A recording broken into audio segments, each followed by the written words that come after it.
Hi, everyone. Hi, guys. Hey, let me see. Wait. Let's see. This thing is scary. I didn't know it tells you. I'm trying to make sure our Wi-Fi, everything looks good. I'm getting scared. Yeah, let us know in the chat if audio is okay. That's the most important thing.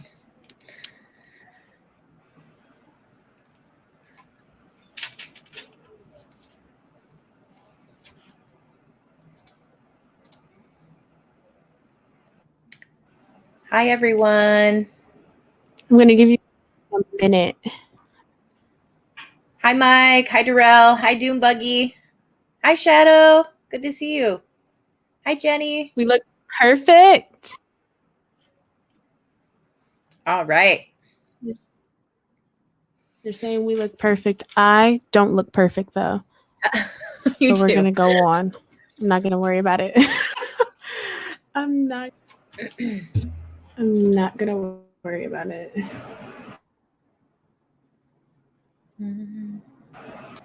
Hi, Ryan. Hi, Jill. Hi, Alexa. Hi, Richard. What's up, Jose? Hi, Jose. I'm on. Yeah, I know. I'm already coming off glitchy. Okay, guys. Don't remind me that I'm coming off glitchy. Yeah, I mean, as long as you can hear the audio, that's the most important part. So I feel like. Oh my goodness. So, fun fact before we start. I've been going nuts to figure out where this music is coming from. I thought you were playing it. So I'm like, no, that is so cute, but it wouldn't stop. And where's it coming from? They had like an automatic the article about the different errors for the films. So Sage has piano music. Piano music playing, and I'm like, you're right. I didn't even notice that. Like what is that playing? I'm going nuts. I'm so used to it though because of In the Resorts how they play music randomly. But what's up, Jerry? Hello, guys. We are about to start. Oh, Jerry, gosh. You had me laughing last time. Hi, Jerry. Trivia. How are you? But yeah, we're gonna start. Everyone is saying the audio is good. I'm happy. Okay, random music in sea full of internet tabs drive me crazy. Yeah, it drives me crazy too because I couldn't figure out which one, and my webcam kind of blocks some of the tabs. But we are gonna get started. Hopefully, I stop being so darn glitchy once we get further in. But welcome, guys. It is episode 7, and we are going to be talking about villains. So Disney Daily and I narrowed down our villains to. So this is going to be really fun talking to you guys about our top 5 villains. Then we're going to talk about, do we find them as being misunderstood, evil? So we are going to do that after we talk about our top 5. We are also going to touch on some of the film errors. And I'm going to let Disney Daily explain that because we're going to be talking mainly about were they realistic for that error? So did they display realistic expectations for us, the viewer, during that time period? And are they still realistic or non-realistic now? So we are going to get started. I am super excited. I know I say super duper a lot before someone like puts that in the chat. And everyone right now in the chat. Yeah, everyone in the chat, go ahead and put your favorite Disney villain. I'm very curious to see all of yours pop up. I'm going to try to narrow it down to a top 5. I feel like I'm going to get caught up or forget about someone, but in no particular order, I would say Maleficent, Ursula. Ooh, let's say I got to put Hades in there just because he's funny. Like Hades is in there somewhere. Scar and so difficult because there's so many good ones. No, that's 4. And then I would say probably Cruella is like my top 5. I think those are my top 5. I'm going to go with that. That's what you're going with? Okay. Yeah, I think I feel like I do have like number 1 is Maleficent. Okay. Let's see. Has to be Maleficent. I didn't really care for the Little Mermaid. I'm sorry, people. I didn't care for it either. I like Hades. Yeah, I didn't care for it. I know a lot of people do. I didn't. Hades. It's really hard for me. Let's see our list. Oh, Gaston. I always forget about Gaston. I don't know. Someone says Zurg. I wouldn't say Gaston's in my top 5 villains. Like I know, like he's really. Yeah, he's not in my top. Like Beauty and the Beast is obviously one of my favorite movies, and is one of my favorites. But I wouldn't put him in my top 5 villains. This is a surprise. Yeah. Wow, he's in my top 5. I don't know. Maleficent is always in there, and I feel like Cruella. I like her fashion. Yeah. That's why I'm gonna say it. I like her fashion. Not the whole like trying to take the dogs. I don't like that. I love doggies, but I love her fashion. Fashion is there. Yeah. So fashion is important. And I will say, okay, I know people are gonna say why, because I don't think we even explain why. So yeah, for me, Maleficent is my favorite because she's so misunderstood. And I don't know, I feel like you can relate to her more, especially with the movie when they did the behind the scenes of her. So you kind of go back into her. That's why she's my favorite. I also love her in dragon form. I don't know. I feel like she's just so amazing in dragon form. And when you go to Magic Kingdom and you see the dragon on Main Street, that is honestly one of my favorite things about Raid. And I was so sad that they're not, using that right now. But for sure, Maleficent is for sure my number 1. Yeah. I did say Hades. I love Hercules. And this might sound silly. I like the color. That's why I like Hades too. That sounds... I like that sounds so silly. Like, I love the color blue. In the movie as well. It wasn't like completely like, oh, I'm gonna like kill you or anything like that. Yes, it was, but but it was. So that's why I connected with it, and because he was blue. Yeah. Scar, he was just evil. He was just plain on evil, plastic, and I loved it as well. And I feel like I can relate to the humor with Scar. Who else did I say? I said Gaston. Yeah. For Gaston, it was the humor too. He was very full of himself, and it reminded me of a few people I knew. And again, I ended with Cruella. It was her fashion sense. I don't know. I look at the villains in that way. Like, I know some people are like rooting for the heroes or the princess. I look at the villains as making the storyline opposed to, I don't know, complimenting the princess or the hero. Because I feel like without it, it will probably turn into more of a documentary. It wouldn't be exciting. I wouldn't watch the movie if it was them in it. So that's why they're my favorite. Yeah. I don't know about you. Well, it's interesting that you say that, though, because with some of our most recent films, there's been a little bit of a detour from like the villain, like having a villain. And I'm looking at it now. I'm thinking about it. I'm sorry for those of you who maybe haven't seen it yet, but like with Raya and the Last Dragon, there's not really a villain per se, which maybe that's why some people maybe don't don't particularly like the movie is because there isn't a set villain, and I think a lot of people like a formula, if you will. Like when we have a Disney movie, we go, okay, we're going to have the protagonist and the antagonist, right? And the antagonist is always the villain, the bad guy, the person that they're trying to defeat or overcome.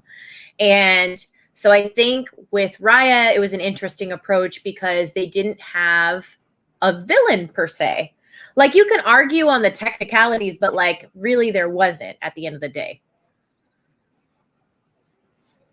I don't know if you saw it. Maybe like you know what else? If you look back, Moana, like they really didn't have a villain in Moana. Oh yeah, Moana didn't either. Again, she was like misunderstood. Yeah, like she was I like Moana. Yeah, I really do. I love the movie Moana. And when you think about the recent ones, you did make a good point. That is the evil person, and then that's it.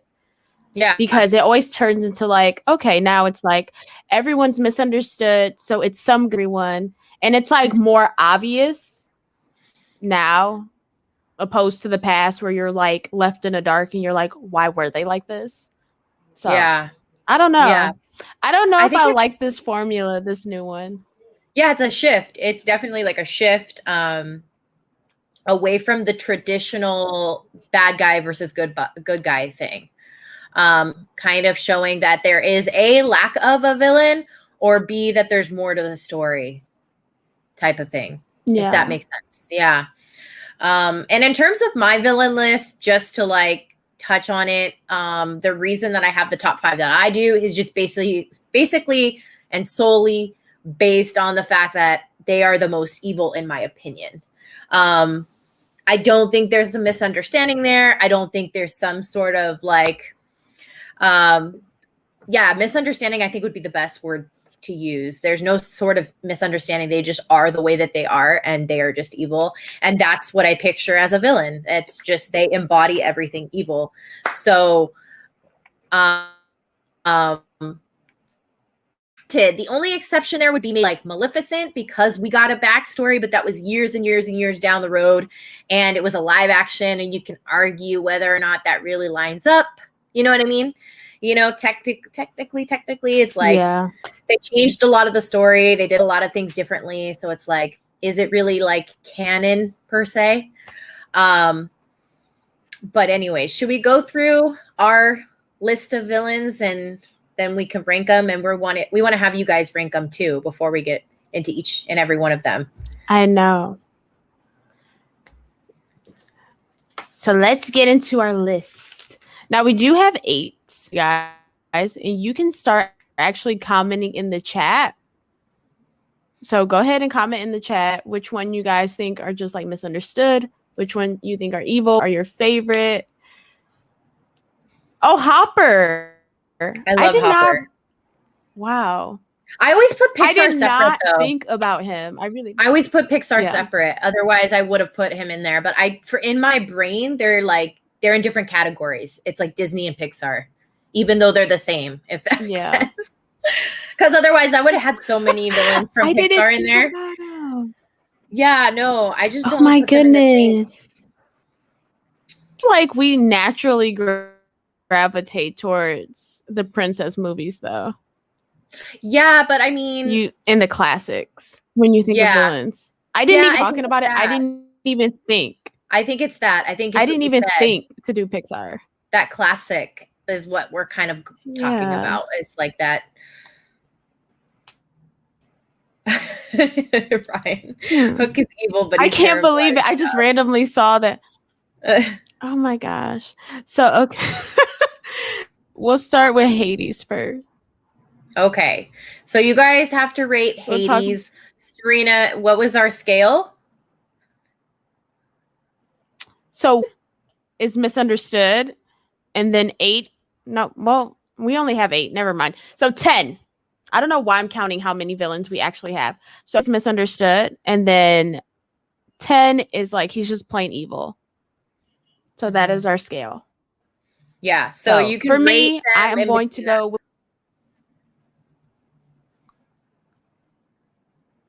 gonna give Hades. I'm gonna give him an 8. Okay. I think we're gonna go with 8 for him, and Okay. I give him an 8 because I feel like I find him like humorous. Mm-hmm. That is the only reason why. I don't know why. I don't feel like he like pushes the limit all the way there, because I feel like he should not have made a deal. He could have just took her soul and been done with it. Yeah, that's true. That's a good point. I think he gave her a chance. I would put Hades as like an 8, 9. I mean, he had a clear cut intention. Like in the beginning of the movie, he clearly made an antidote. He clearly had the goal of turning Hercules. Well, it was actually to kill Hercules. It wasn't to turn him into a mortal. Yeah. It was to get rid of him. So there was like a clear cut, precise action that he wanted to take. Granted, he wasn't the one actually doing the action. He like pawned that off on his little henchman, Pain and Panic. But Hades had a very clear agenda, and it was to kill Hercules. There's no ifs, ands, or buts about that. I like the same. It was the same, so that's good. We will now. We will now go to Jafar. Okay. Can I say Jafar isn't my favorite? Jafar isn't my favorite, but I'm going to put Jafar at a 4. And I'll tell you why. That's generous. I'll tell you why. I know a backstory on Jafar. That's why I'm going to put him at a 4. Okay. Go ahead. Tell us the backstory. Well, what's your ranking of Jafar first before I give the backstory? What is your guys' ranking of Jafar? Yeah, because we're reading your rankings too. Like, Jafar is gross. I don't really care for him. Like, I don't even feel like. Did you classify him as evil or just like slimy? Oh, let me clarify really quick. Like, I don't know. So 1 is misunderstood, 10 is evil. So anywhere from like 1 to 5, you're basically putting them in the misunderstood category, obviously varying within that. And then like 6 or 5 to 10 is like evil and somewhere, varying with those numbers. Someone said Jafar is a weirdo. Look, I feel like he's more so, I don't know, he on the creepier side for me. I don't know. It was just the whole like, it didn't scream like evil, because it's like, I don't know. When I think of a villain, like, I think you want to kill everyone. You want to burn everything down, and he just wanted to be in charge. Yeah, so you would put him where I don't know. I feel you would put him where I guess I'll give him a 3. No? That's what I mean. 3 or 4. Because it's like you want to rule, like the evil that I wanted. Oh, yeah. People are giving him a 10 and a 7.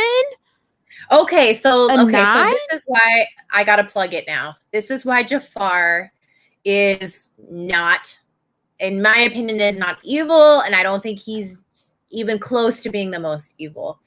First off, what Serena said, like, he doesn't actually like kill anyone or do any of that.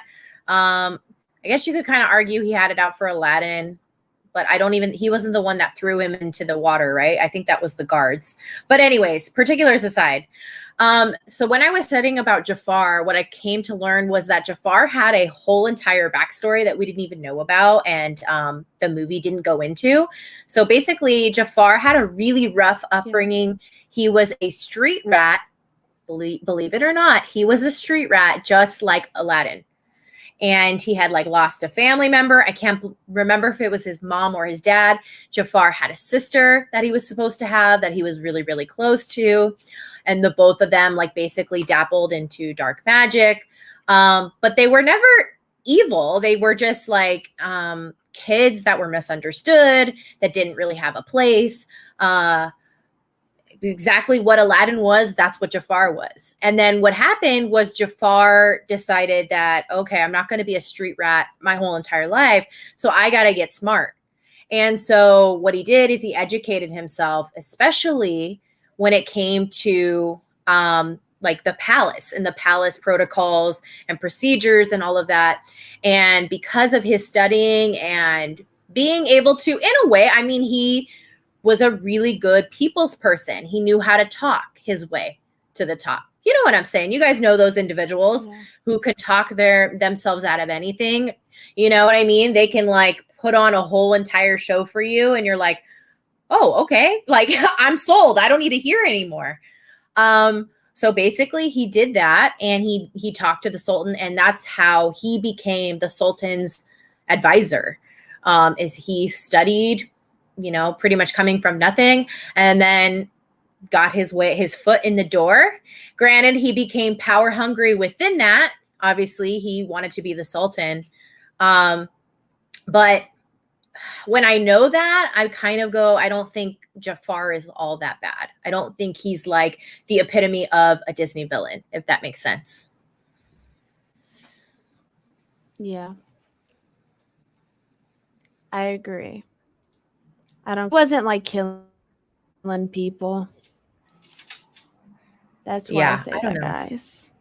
Yeah. That's why I gave him such a low number. He wasn't doing, he was more so like real life evil, I guess. More like what a national character evil is, I guess. Yeah. If that makes sense. They tried to add some magic into it, but it still didn't work for me.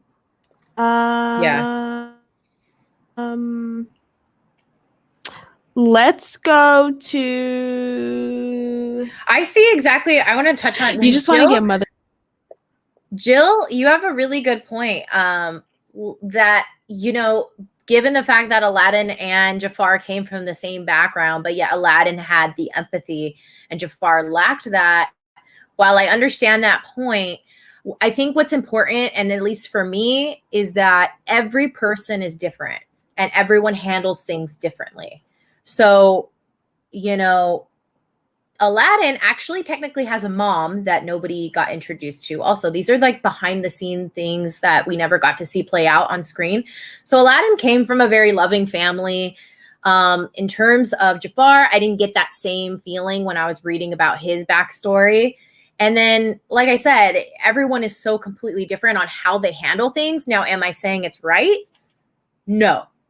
But Jafar has a chip on his shoulder that he wasn't able to overcome like Aladdin. And I think that really reflects in life. Like, we know people who have had really bad things happen to them, and some of them are able to, you know, wake up every day and put a smile on their face and go through their day every day as if like, you know, nothing has happened.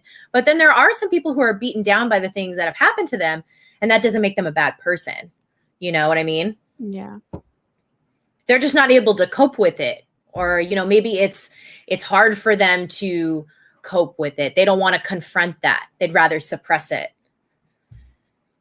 And also, I mean, Jafar's just probably looking out for himself. I think that's where it comes from. He's just, at the end of the day, he's got to look out for himself because no one was looking out for him when he was a street rat. This is getting really deep.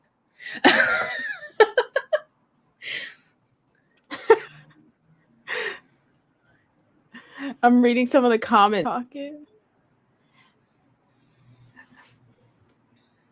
I'm trying to wait for more comments just in case someone wants to respond before we move to the next. In terms of Jafar. Yeah. Because you guys, yeah. I like that Jill. Thank you, Jill. She's like, yeah.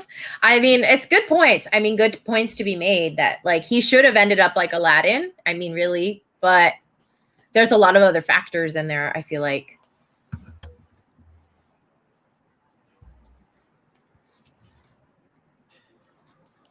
Are you guys ready for the next one? I think we're ready. Because I think good. Yeah, I was going to say, do you want to go to Mother Gothel, get her out the way? Sure. About how we feel about her. You can rank her first.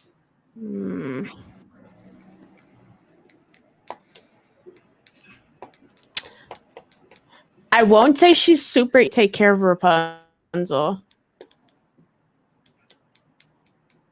She had her in a pretty nice tower. This sounds so terrible.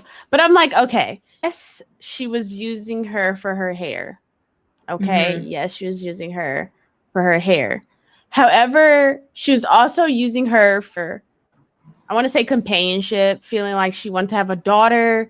She did treat her like family. So I won't say she's like super evil, because it didn't seem she despised her or wanted to hurt her physically in any way. Mm-hmm. But she just didn't want her to leave. So she's more so selfish, if anything. Mm-hmm. Because if you like listen to her song, she was always like scaring her into thinking the outside world was dangerous, even though she kidnapped her. So I want to say I rank her like a 2 on the evil scale. Did you say a 2? 2 or 3? Because she did kidnap. Yeah, because she did kidnap her. Yeah. But she's not like, she treated her nice though. She treated her like it was her actual child. So I can't. She kidnapped a baby and kept her hostage. She's not a good person. But she's not evil. She's not evil, because some people can kidnap you and treat you like poop. But I want to give her such a low score because she does not. Okay, I'm comparing her to the previous villains that we saw that were evil. So when you look at her ranked against some of the other ones, mm-hmm. like she's a 2 or a 3 compared to other villains. She really is. I don't find her. Okay, someone says she didn't love her. She loved her hair and what she provided. Look, yes and no. She loved her hair. She did. She'll brush her hair and do all that. Yes, she was getting what her hair provided. But she didn't throw her in the tower with nothing. Punzi had paint sets. She was like watercolor painting the little pet. She had her frying pan randomly. Like, she didn't look like she was going without. See her going without. I'm sorry. Like, this sounds so terrible because you guys are giving these villains such like harsh numbers, and I'm giving them I'm giving them low numbers. But when I think of being kidnapped, I think of being put in someone's trunk, tied up, and then going to a dirty shed and not having anything to eat. But she had a bed. She wasn't on a cot. I don't know. I don't know. I give it the 2 or the 3. I'm sorry. Yeah. Sue, she was that bad. Yeah. And yes, okay. Cherie said, well, she had to treat Rapunzel good, so she would sing and get. Yes, but let's be serious. Who has that much dedication to kidnap someone for that long? If there's some way, shape, or form, she had to start to love her and have feelings of like, oh, I could see her as my daughter, or some kind of attachment. She was going to, she was the baby. So she had to have some type of attachment. That's all I'm saying. Yes, she did it for wicked reasons. I do believe she ended up getting some type of attachment to Rapunzel and looking to her as a daughter in some way, shape, or form. That's all. That's my rank. What do you rank Mother Gothel Disney Daily? I think I would put Mother Gothel as like a 6-7. I know, I think Jerry was like, oh gosh, with the 6-7s. But I want to say that at the end of the day, she did take a child, and I really don't think we should overlook the taking of the child. I realize Serena Ray is right. She did, in fact, make sure that child was well taken care of. It wasn't like she was sitting in a cellar somewhere, playing with rocks. She had the whole 9 yards. She was given food, clearly. She had toys. yeah, she was fed. She was, I would assume she had access to some sort of bathing thing. She didn't look dingy when we meet her, so I'm sure, you know, she had all that. But I think what bothers me so much about Mother Gothel is her pure manipulation, like her ability to manipulate that young mind is really scary. And that's the part that really frightens me is you have this vulnerable, beautiful young lady who, you know, is so full of life and adventure. And she, you know, is basically being like, it's like a wave beating into a rock over and over and over again. You know what I'm saying? Whereas like Jafar before, when I was talking about Jafar, he was like using magic to like manipulate people. He like, you know, uses his staff to get Sultan to finally like listen to him, you know? But like Mother Gothel, this is like pure her. This is just her personality. You know what I'm saying? So what is this? Princess K, Mother Gothel was like an employer, gave Rapunzel the bare minimum so that she'd be satisfied just enough to give her what she wants. Yeah, like I mean, honestly, I think Mother Gothel she's not the worst of the Disney villains, but I definitely think she's up there just solely based on like how evil her heart is. Now, granted, no, actually, no. I'm going to leave it there. I'm going to leave it there. Look, guys, I still stick with my 2. I'm sorry. I stick with my 2, 3. Yes and no. I'll give it that. Look, I don't know. That's all I can say. We're going to move to the next one, though. I don't.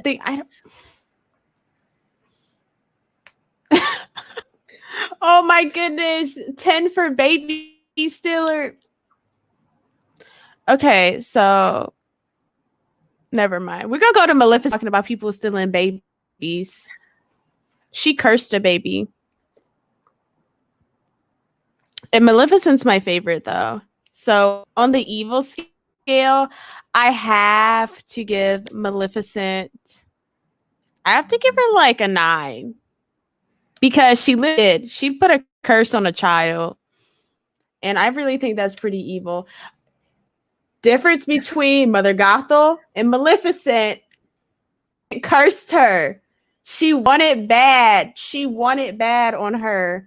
Mother Gothel treated her somewhat nice. She gave her some necessities.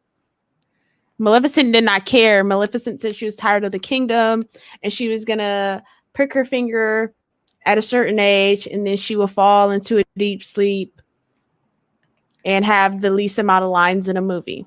But okay, are you going off of just the animated or are you going off of the live action too? Which one should we go off of? You got to verify because if we go off totally two different numbers, I think. I'm going to go off. What I'm going off right now is from the animation. Okay. Which is a 9. That's fair. When you start to the live action, she starts to lessen her evil because you can relate more to her and she turns into a 6 and a 7. You can still see she's taming her evil. Mm-hmm. She's biting her tongue in the live actions. But in the animation, she does not tongue for no one.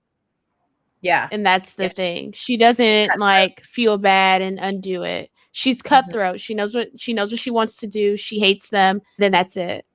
So animation standpoint, she's a 9. Mm-hmm. Maleficent gets a 2. She was okay. We're just gonna agree to disagree, chat, because I'm not liking these numbers. I'm not liking these numbers. Oh, someone said Maleficent was just lazy. Why kidnap a baby and take care of it when you can just curse it? She was thinking smarter, not harder. Mother Gothel did too much work. Maleficent said, let's cut all that work, curse the child, and leave it at that. I don't want to take care of the child for 18 years. To be fair, her curse wasn't all that bad. To be fair. It wasn't. Like, she pricked her but finger. She still cursed the baby. Yeah, but she pricked. No, it was. But okay, but she pricked her finger on a spinning wheel and fell asleep. Like, I don't know. Maybe I like sleep a lot. That I don't think that's the worst punishment I could get in life is to sleep. But I mean, granted. And there was an out to that. Was that maybe I'm mixing up the storyline on the animated. It's been a minute. I think it was they invited all the fairies and not her. No, but like that's why everyone's saying Maleficent. Yeah, I mean, I agree with you though. I think the animated version of Maleficent gets a 9. I think she's up there. I think 10 is reserved for people like Frollo. But like 9, she's like a 9. And then a live action, I would put her at like a 2, 3. Because you know so much about the story to you can't say she's evil after watching the live action. You can actually to her in the live action more. So you're like, she's not really evil. But in the animation, wait, she did change it from death to deep sleep. That's why she's not completely at a 10. But she did, again, curse a baby. Mm-hmm. So I still stand by she is a 9, 8, okay, but she most definitely cursed a child. And yes, she probably was in her feelings about the party, but I also think it was they did not include her. You can get that from just how they disregarded her blessing. Mm-hmm. And how she was always looked outcast because of what she wore and how she looked. All the other fairies was very colorful. And when she walks in, they're all like, oh, this woman's here. So it was until a sense of hatred from the kingdom in her standpoint. So that's why, too, even then you can relate to her. But yeah, I give her a 9 because just hating. Yeah, it really is. Oh my goodness, the dentist is way worse than Maleficent. The dentist is the real villain. Yeah. I think the next one we're going to move on to, we did Maleficent. Let's do Scar. Ooh, Scar. Everyone leave your ranking for I'll let Scar. You start off. I want to see numbers in the chat. I want to see numbers in the chat first. So 1 to 10, what do we think? Where do we think Scar ends? I better see the number I think I should be seeing in the chat. I'm sorry if you come at this in a certain way, I'm going to have to question you because I'm not going to understand it. Oh my gosh! I already see two low numbers. No, she wants to smoke. No. Princess K, that's my feel right there. That is me right now. 10. I don't care. Fight me. Okay, you guys, those of you that are putting a low number for Scar, first off, I don't know how you can put a low number for Scar. I don't care that Scar felt cheated, okay? He felt cheated just because he was second born. Okay, sorry, that's not anyone's fault that you were second born. Also not anybody's fault that you were a bad fighter. Like, he admits, I had all the shortcomings. He says it in the movie. What has he said? I'm sorry, I came out on the lower end of the gene pool. He admits it. He knows. Okay. It's just the way it lined up. Now, obviously, if there were real lions we were talking about, it might have ended differently, but this is the way it works in The Lion King. It's that the firstborn is the one who's the king. So the fact that you can see Mufasa and Simba's relationship, I mean, they are so closely bonded. And he must have known how much pride Mufasa was filled with to know that he was going to pass on his like legacy to Simba. You know what I'm saying? You know what I'm saying, Serena? He was he knew this. It's not like Scar was removed. He was living there. He knew exactly the feels. Okay. And then to look your brother straight in the eye, and I'm being really dramatic on this. I'm selling this, but look your brother dead in the eye and then just go, bye. Like, I don't care. Bye. And like, I just watch you fall to your death and then have a little like a little smile on your face. And then you have the audacity to then try to manipulate this poor baby lion who was laying with his dead father's corpse, laying with it, and then try to like psychologically like mind F him and be like, oh, you caused this. This is your fault. You better run away. You better run away because this is all your fault. Like, sorry. Yeah. That's why I give him a 10 too. He is a 10. He is a bad guy. He's one of my favorites, but he's a bad guy. He's a bad lion. I should say he's a bad guy. Well, I give him a 10 too because like I just feel like you really have to be just you killed your brother and then you want to think it was his fault. I don't see how that's nice. I mean, that's ranked way higher than kidnapping a kid because the person a baby that's up there, but like he really did kill his brother. I don't. And I know someone just said, didn't Scar look? Didn't what? You cut out for me. He killed his brother. He said Mufasa gave Scar. That's why they were saying how they give him a lower number. Because like, they would have want to kill. I don't know. When they want, like, I know there would have been. I know there's more to the story technically. Like in the Lion Guard, it talks about if you guys go off of the Lion Guard, like there's a whole story on Scar's backstory. But like even in that backstory, I mean, he wasn't an outcast, so that argument doesn't hold up. Because I've seen a couple people be like, "Oh, he's misunderstood. His backstory doesn't even hold up with that." So Scar he was bitter Betty. He was bitter. And he was never going to get better about it until everyone was gone. Yeah, I give him a 10. I'm trying to read all your comment. I just went on a little tangent. I got mad. I got mad. 7. Because a lot of you guys gave him 7s. That's so generous. Like he's a straight 10. What says she stands by her too? Who stands by their two? What? Alexa. Alexa. I kind of No, get I it. don't get it. He didn't. I don't get it. No, he did not have to kill his brother. He didn't have to kill his brother. Can I just say I'm happy that I. Can I say that I'm happy that I changed a couple people's minds? I've seen a couple comments say I changed from a this to this, so I'm taking home the gold tonight. But you guys do know, like, in the circle of life, like real lions, and then the one that loses just leaves the pack. Yeah. He would have just in regular nature, he would have just left. He didn't have to kill him.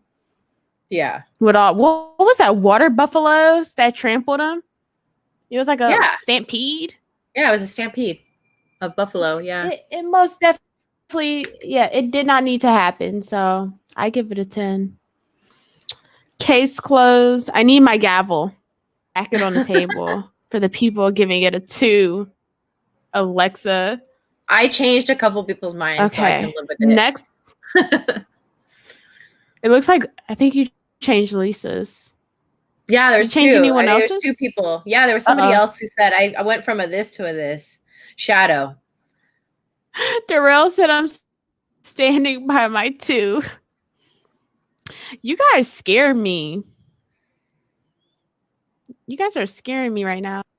Really are. Alexa, I think I need a new twin. Are you gonna try to like put me in a stampede? I'm scared. I don't want to be on your bad side.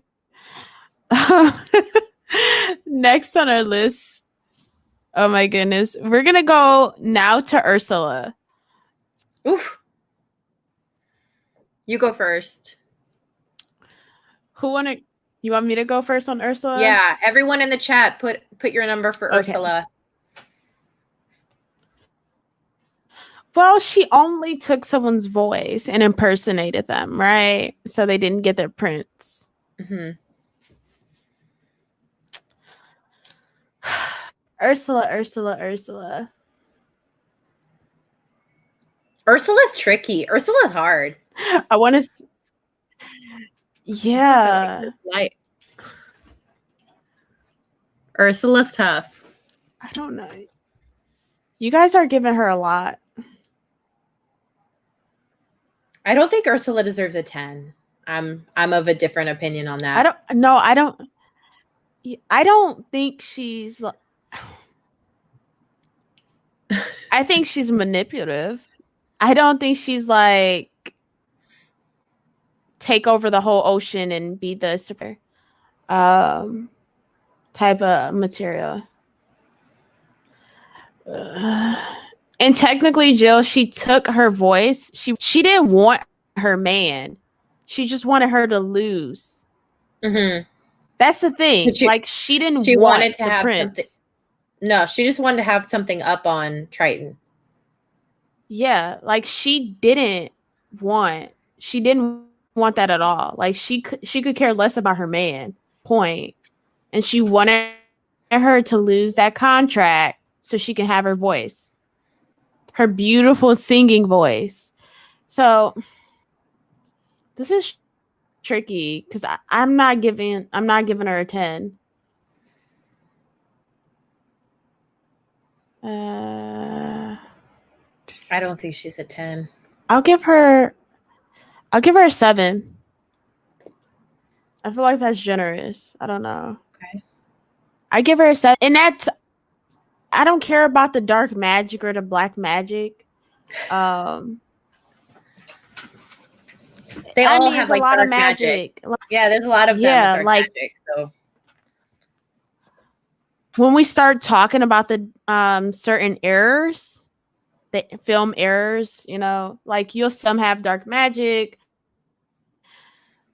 Look at Princess, you can start talking about what's his name? Princess and the Frog. He does voodoo. Yeah. Why wasn't he Dr. Facility on our list? I'm sorry. I give her a 7. I give her a 7. That's what I'm gonna stick with. I don't.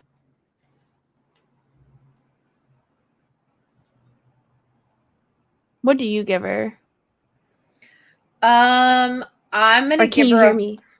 I didn't hear you before. It's just so you guys know, it's a little choppy for me. So if there's random pauses, it's it's because I'm trying to put 2 and 2 together. I would say that Do you want me to restart? No, it's okay. It's okay. For the most part, I'm there. I'm following along, so it's okay. I would give Ursula about a 4-5. I don't think Ursula is the worst of villains. I think once you cross the line of killing someone, you're up there for me. You're about 9-10. You killed someone or something like that, you're a little up there for me. Ursula really didn't do anything wrong. Okay, and Ursula was fine living in her little hut doing her dark magic.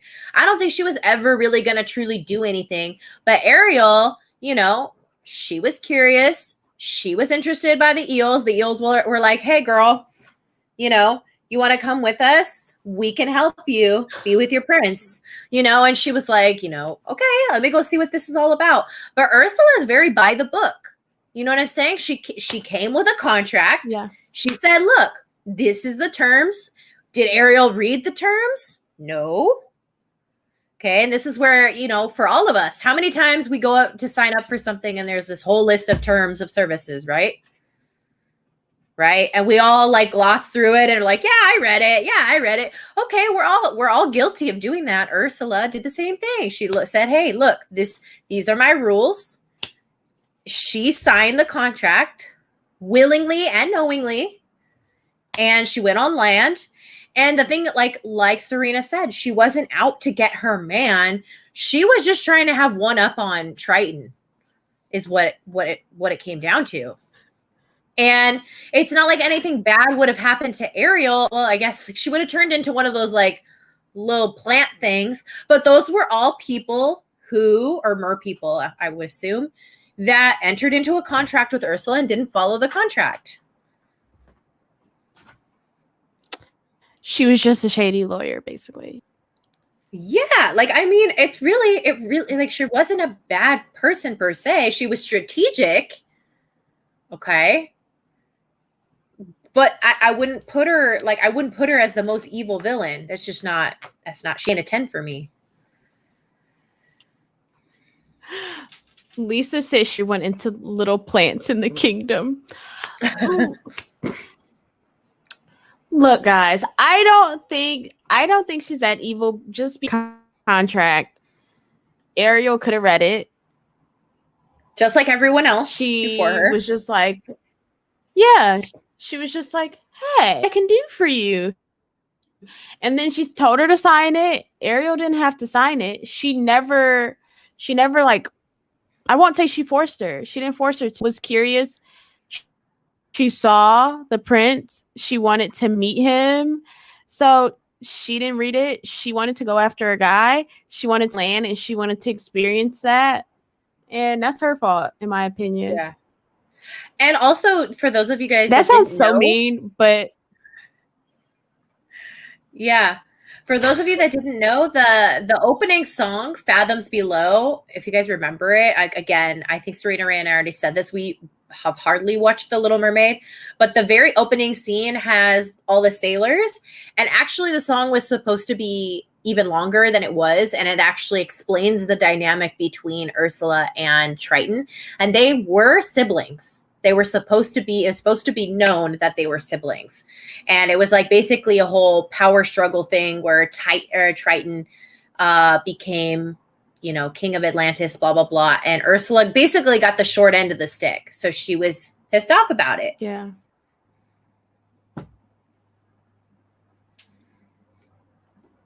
I just love how you guys are saying Jill said when she broke the boat in half, I don't think she was thinking they'll survive. Look, she broke the boat because they broke her necklace. Mm-hmm.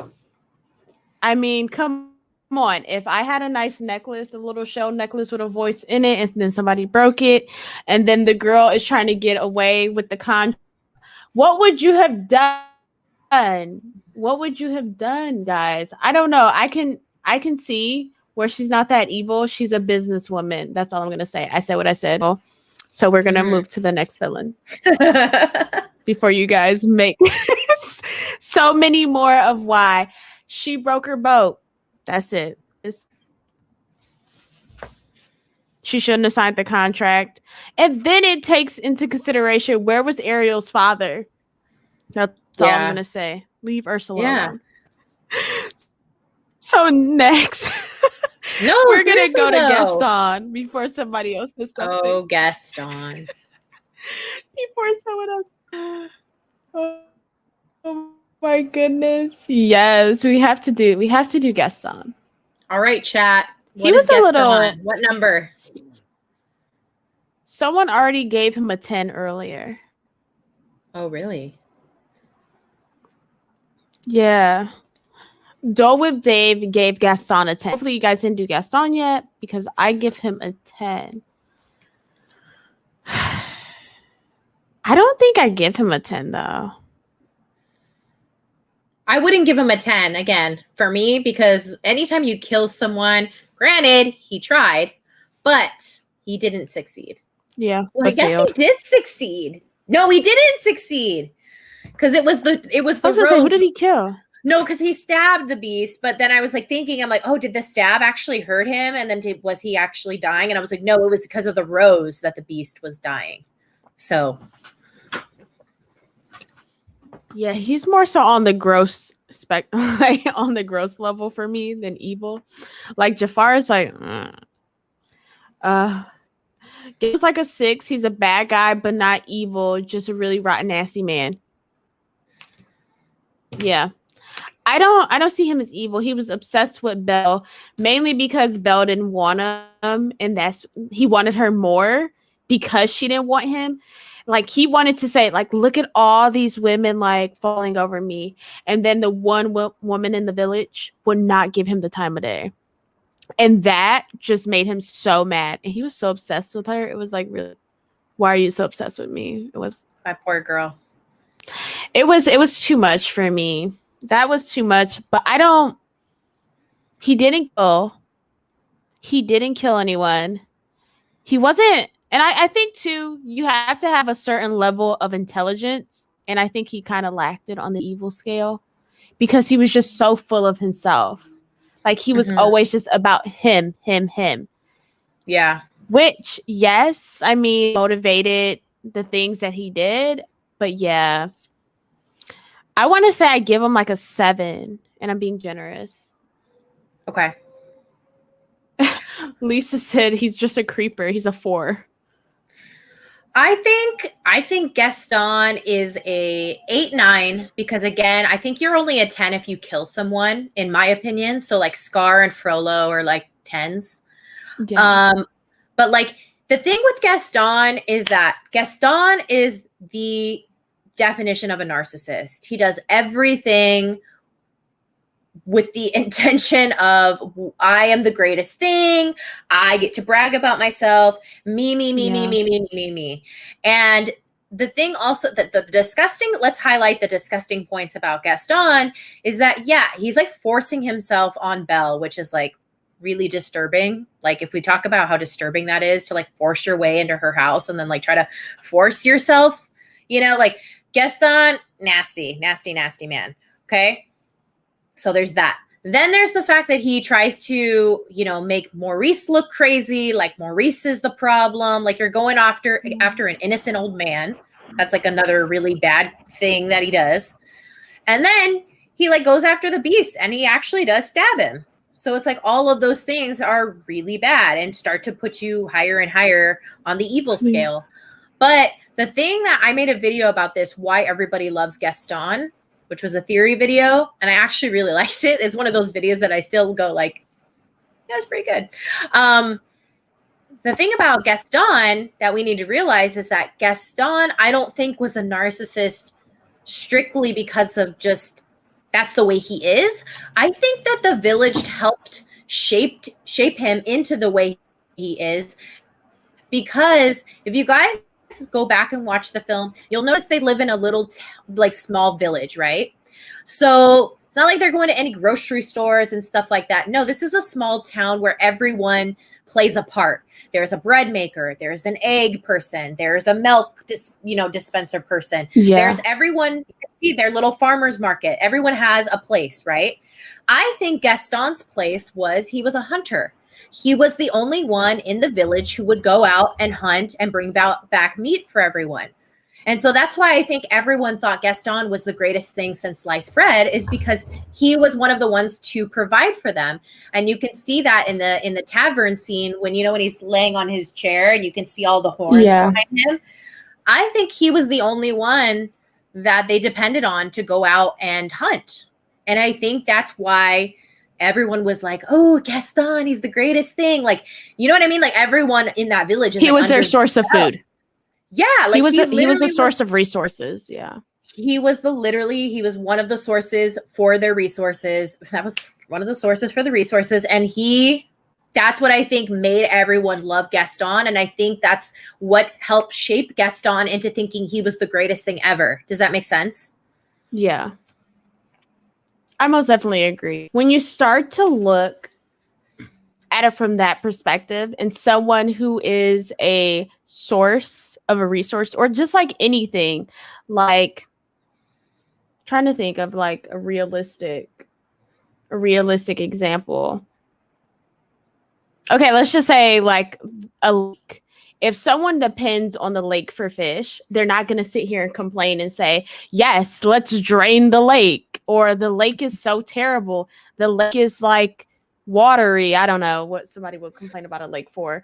Or like it's loud at night. Or you don't complain if that's like a source of something you need. So he brought back food. If he was the only hunter, you're not going to sit here and talk crap about the person who brings in the village for you to buy, because then it's like, what are you going to go do? Actually go out and hunt? Yeah. And people probably couldn't hunt. So yeah. And it was probably easier for him to make Maurice look like he's crazy, because it's just like, that's Gaston. He feeds us. This is just like an old man. Exactly. Don't bite the hand that feeds you, right? That's the saying.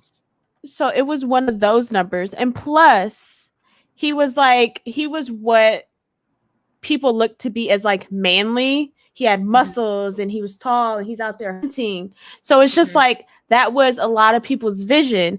And he could not understand why doesn't Belle like love me? Like, this is what everyone wants. That's what I was trying. Exactly. That's what I was trying to touch on. Is I still think he's an 8-9. Don't get me wrong. He's disgusting. Okay. But there was a reason why I think he was the way he was. I don't think it was just solely because he is that way. I think he became that way, or at least an exaggerated version, because of like what you just said. Everyone fed into Gaston, he's the greatest thing. They're making songs about him. So that also did not help.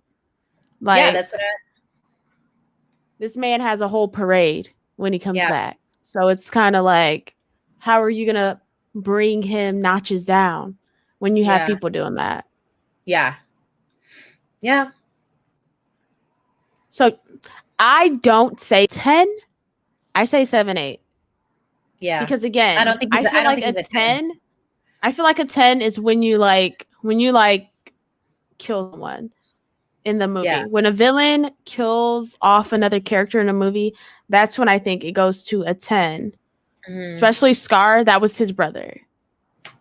Yeah. Like how much worse can you get than that? Than killing a sibling? And I mean, granted, we weren't ranking him, but Frollo kills Quasimodo's mother. So yeah, it doesn't get any worse than that. Yeah, he wanted to. That's the thing too. He wanted to kill, but he also failed at it, which is kind of funny because he was a hunter. So you would have thought. Yeah, right. So then maybe he didn't. Maybe he didn't have the intention to kill him. Then maybe he just had the intention to hurt him. Some say that then, because it's like kind of like, it's no way you shouldn't have killed him. Even though I know the last petal, true love, and all that, but as a hunter, he should have been like done for sure. But maybe he just wanted to maim him and just let him just nature take its course, and then he dies. Yeah, I don't know. It's interesting now that you said that. I actually didn't think about it. He's a hunter. Like, he should have been. If anyone should have been the one to do it, it should have been Gaston. So yeah. So I don't know. That's why I'm not gonna rank him that high, because when you think about stuff like that, it's like, I just didn't think he was that smart either. I think villains, you have to have like. Scar was smart though. Smart at all. He wasn't smart at all. Gaston was like, there was a brain, but no, like the light was on, but no one was home type of situation. Yeah. And you can just tell, like, it wasn't there. He wasn't all the way. His little brain cells was thinking, like, looking in a mirror. Like, he's looking in a mirror. Then the brain cells are looking in a mirror. And they're like, we're just so cute. Like, they're all just saying, we're so gorgeous. We're so gorgeous. Like, compared to all the other villains, they're so strategic and intelligent. And he just really isn't. He's just going on pure impulse and just like what his little pea mind can do at the time. Like, that's it. Yeah. He's the villain that I find just the least intelligent. That's why I don't rank him. I ranked him higher than what I want to, but I really take that into consideration, because a lot of the other villains had dedication, and they took the time. They were going to wait to like curse you for you to fall into a deep sleep, or they were going to brush your hair for how many years to be young and beautiful, or Hades just stringing Meg along, trying to get Hercules, and just like, they were in it for the long haul. He's just like, I just want what I want. I'm Gaston. I'm gonna get what I want. Nothing else. He wasn't trying to plan it out. He didn't really even have a plan. Like, he just started a riot to go get kill the beast. Yeah. And like, everyone he started a mob. And everyone was already so fed into the Gaston, you know, what do you like legacy of Gaston being everything, that it was easy to manipulate all those people to be like, oh yeah. Alexis says, so he's evil. He just isn't as dangerous because he isn't smart, but that heart is evil. Yes and no. He's just full of himself. He's a narcissist. Yeah. He couldn't even kill the beast, right? So that's why I can't give it to him. Yeah. He just Jill. can't. I love Jill. You're absolutely right, Jill. I just personally, I can't put him at a 10 because of the death thing. I think that's where I have to draw a line of like, you are automatically a 10, is that.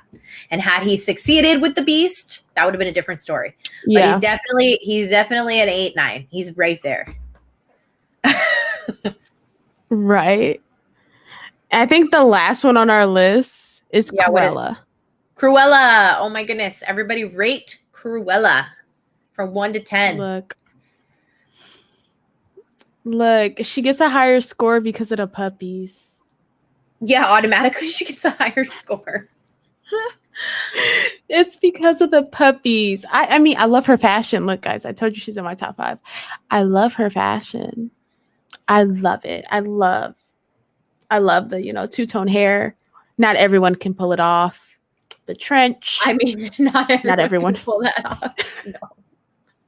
I don't think anyone's really trying to pull it off, but I don't think everyone can pull it off. I'll give her an 8, 9, 10. She's at a 9 because puppies are innocent.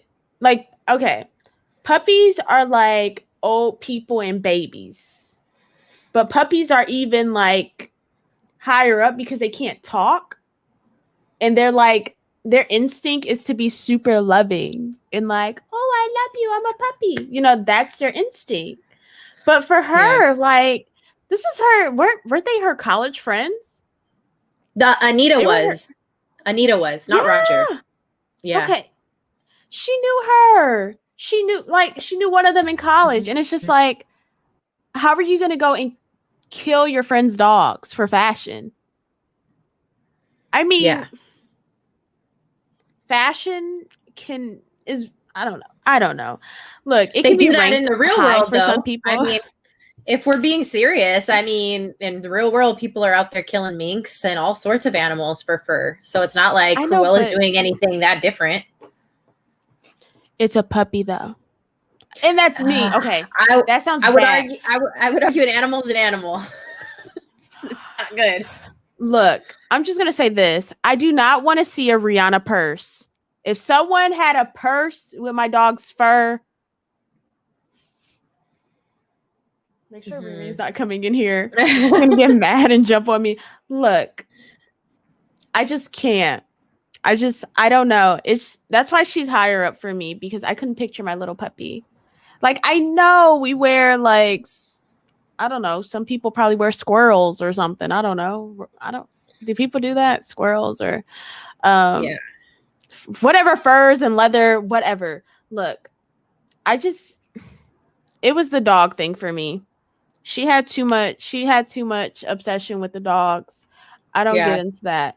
If it was another, and I feel like they picked dogs because everyone loved dogs. That's why she's evil, because it's like, how could you do that to a puppy who wakes up to you, give you kisses and all that good stuff? But still, I can't. Yeah, I would say she's a 9 because she doesn't actually kill a puppy on screen. So she is a 9. She doesn't go through with any murders that I see on film. So she's a 9. And it's solely because of the fact that she is puppy crazed and she'll do anything to get her hands on them. And she clearly had an intention, but But that's why this video is going to be, this new live action is going to be interesting, because it's like, is it going to go into like where she spiraled? Because the thing is clearly Anita thought she was okay at some point. Otherwise, she wouldn't have continued to be friends with her, right? I mean, you wouldn't you wouldn't knowingly, I don't think, be friends with someone that you knew was going to come after your dogs. Yeah. You know what I mean?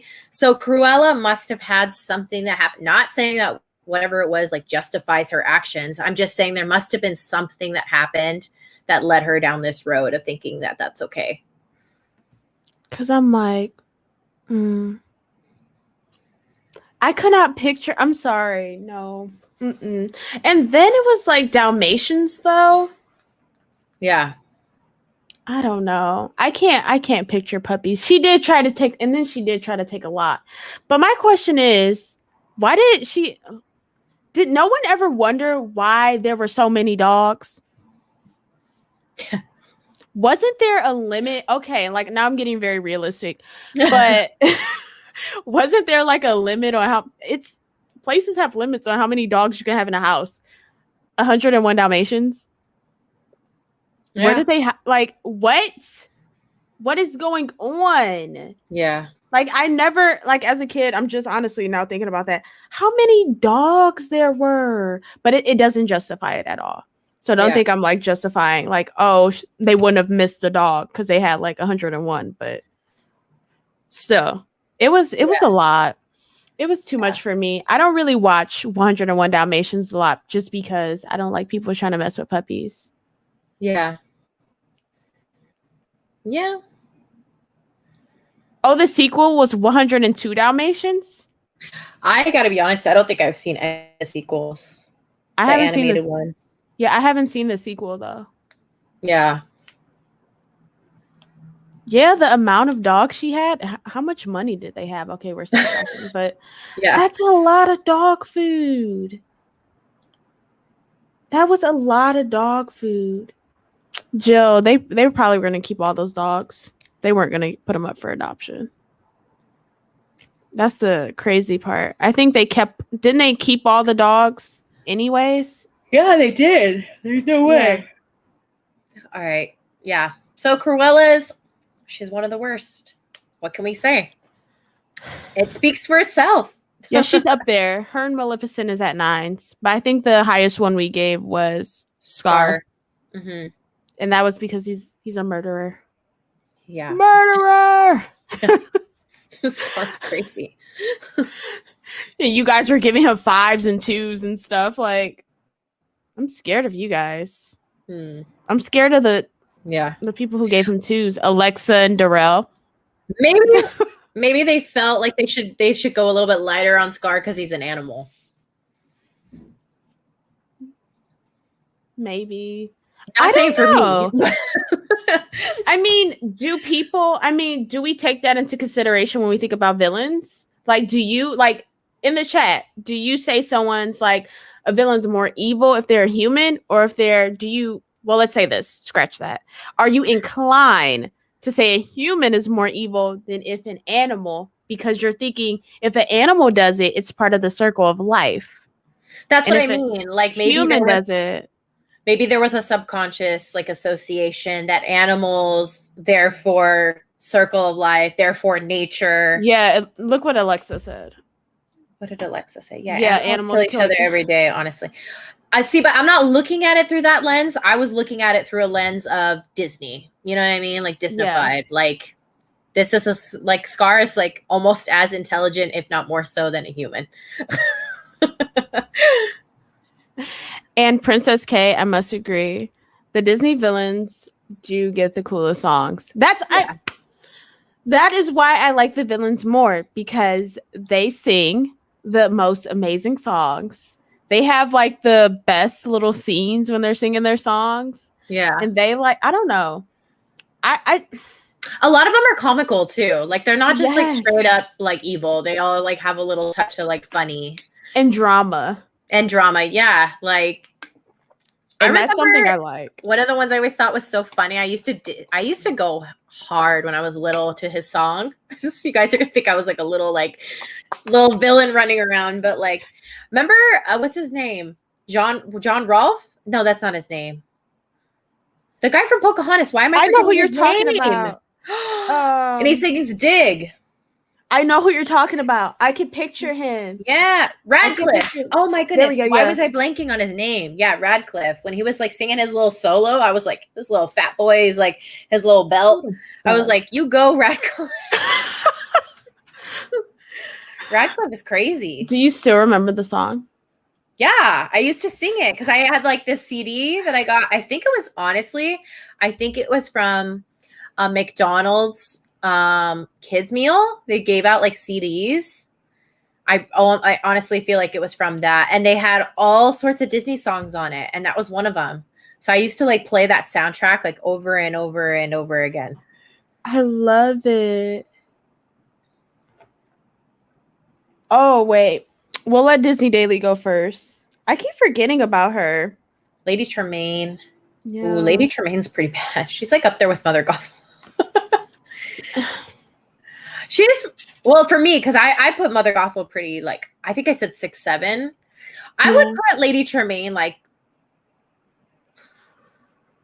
Lady Tremaine was more abusive than Mother Gothel. Yeah, she was way more. Like, she gave her nothing. Mother Gothel was manipulative.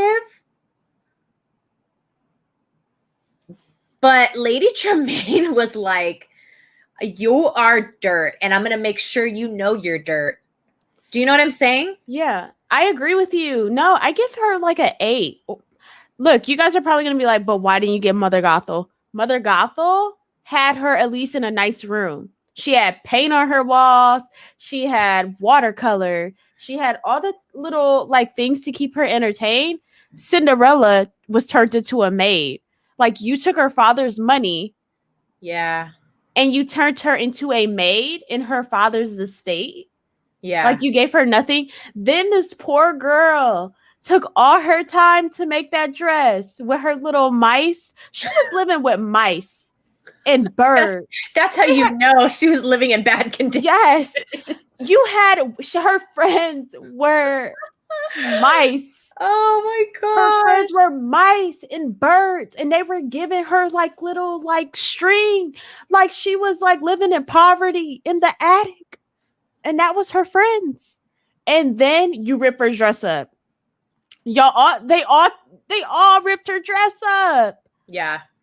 And had her on in rags crying. Like, not only did you have this girl scrubbing and then told her she can go to the ball with everyone else, she got excited. She had her little mice stealing little buttons and stuff to make her a cute dress, and then they ripped it up and had her crying on outside. So yes, she gets an 8, 9 because that was so. Yeah, it was just tragic because she took the father's money, gave Cinder. She did not take care of his daughter like she promised him on the deathbed, because she said it. She said, "Oh, I love her like a daughter," while she's like cha-ching, cha-ching, cha-ching, and then she's cleaning up while she's taking care of her own daughters, because that wasn't Cinderella's father's daughters, right? Yeah. Wait, what? What did you say? What was that? Cinderella's? No, they were her stepsisters. Her so that's stepsisters, not even, that's not even Cinderella's relatives. Like, her father is taking care of another man's like child, 2 children, and his own child is getting the bare minimum. Yeah. So she's up there. She's like 8 or 9 because I didn't mess with that. I didn't like her at all, and her hair was ugly. No, she had her little silver fox moment. No, I didn't like wrong with the silver fox. It wasn't good on her because she was just like, like, she just was like, so like, Cinderella is just, she was too nice. Alexa, she did name her cat Lucifer. I know her cat name. Oh man, I'm dying of laughter. Yes, her cat name was Lucifer. That's what I'm telling you. And it's just like, who names their cat Lucifer?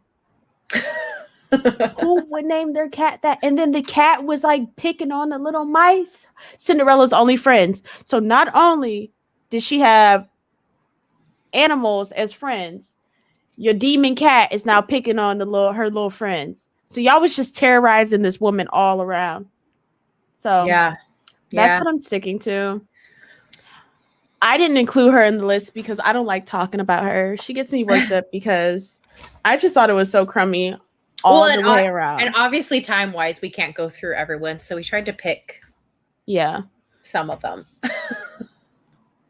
She's like, yeah, she can go to the ball. No, she was never going to go to the ball. Oh, none of them deserved grace. I faintly remember Cinderella too. Mm-hmm. I don't. I think I've seen it once, but I can't remember it. I can't.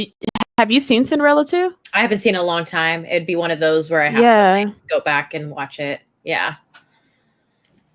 That's too far. But we're now going to move on from talking. Oh my goodness. She makes me so mad. We're now going to move on to talking about the different ages of film. So Disney Daily had this amazing idea to discuss the expectations, realistic expectations that these movies were displaying during the time. Mm-hmm. So take into consideration, we're talking about the time errors when we're talking about if it's like, was it realistic or not? We're not talking about right now, but we can compare it to say, like, with this movie stand on its own right now, would people actually enjoy this movie or just say this is just outlandish? Because during the time period it was released, mm-hmm. there was people who thought like this. And maybe you watch some of these movies and you were probably like, oh my goodness, one day my prince will come. Because when you're young, you think that's how people like, oh, like a prince will come and rescue you, or however it goes, whichever movie era you were in, or your favorite films you watch over and over again. Yeah. So which era do you want to start with first? We can go in order. I mean, the email. Do you want to go in order? Yeah, we can start with the golden age. Yeah. So, I mean, for those of you who don't know, let's just give you guys for reference that there were, technically speaking, there were 7 eras of Disney movie animation. So we have the golden age. I'm gonna try to remember them. I might have to look down for one of them. The golden age, we had wartime era. Mm-hmm. Then we had the silver age, right? And then we had the bronze age. Mm-hmm. Then we had the Renaissance, I believe, came after that. And then we have the post-Renaissance. And then we have the revival era. So we have 7 eras. And within those 7 eras, there are, there's different amounts of movies in each of those different eras. So the golden age, which a lot of people deem is from 1937 to about 1942. And what were the ones that we thought we should touch on, Serena? So we highlighted Snow White, Pinocchio, Bambi. Some would say Dumbo, but I honestly never finished Dumbo at all. So we don't have to talk. Don't have to talk about Dumbo, but it was mainly Snow White, Pinocchio, and Bambi. Yeah. And see, so the question being, were these movies, do they give realistic expectations for us in life? And I would argue that, I don't know. This is tough because yes, no. Okay. Yes and no. Okay. Because it's not so black and white. I don't think. I think it's like a really big gray area, because with Snow White, like you said, it kind of gives this expectation. It gives us this illusion that we're just going to fall asleep. Well, she's not falling asleep in that movie, but she takes a bite of an apple and then she gets waken up by a prince and then happily ever after. So I think there's a little bit of there's a romanticized thing there, but I think Snow White was intended to be that. Does that make sense? I don't think it was intended to be this big old grand lesson. I don't know. What do you think, Serena? See, when I try to think about the time period, I think people were more friendlier back then. Because right now, when I think about the movie, I could never picture someone like a young like girl in the forest and just randomly befriending like seven men, or like how they lived together and they were like really like friendly and fun. And then they had this prince come and give her a kiss to wake up in the forest, and they like put her like in a, like, it's kind of weird, like they put glass around her and like had her kind of like on display. Yeah. No, there's a lot about it.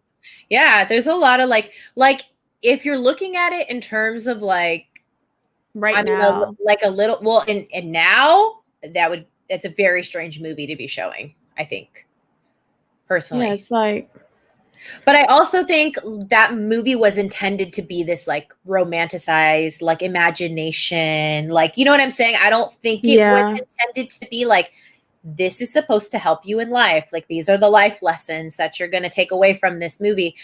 It was no life lessons. I don't think that was the intention behind the movie. No, I feel like I agree. You were supposed to, like, they thought like, okay, she's like, she was sweet. Like, they displayed Snow White as sweet, and she was loving, and she was helpful, and she loved nature. Like, she was a sweet person. Mm-hmm. So if you're a sweet person, then one day your prince will come. Like, if you're like a little kid, that's what you're seeing. Like, she's so nice, she's so sweet. And yes, she didn't have her, like, there may have been like little like obstacles in there, but at the end of the movie, she had a happily ever after. She had a prince. So it was like, okay, that's cute. Yeah. But like, when you think of now, it's just like, like, I could never. Yes, Snow White is definitely a fairy tale. It's the classic start of how fairy tales start. She's like, she's sweet, she's happy, then she's in distress. Mm-hmm. And then someone comes and saves her and gives her a happy ending. That was like the start of the fairy tales.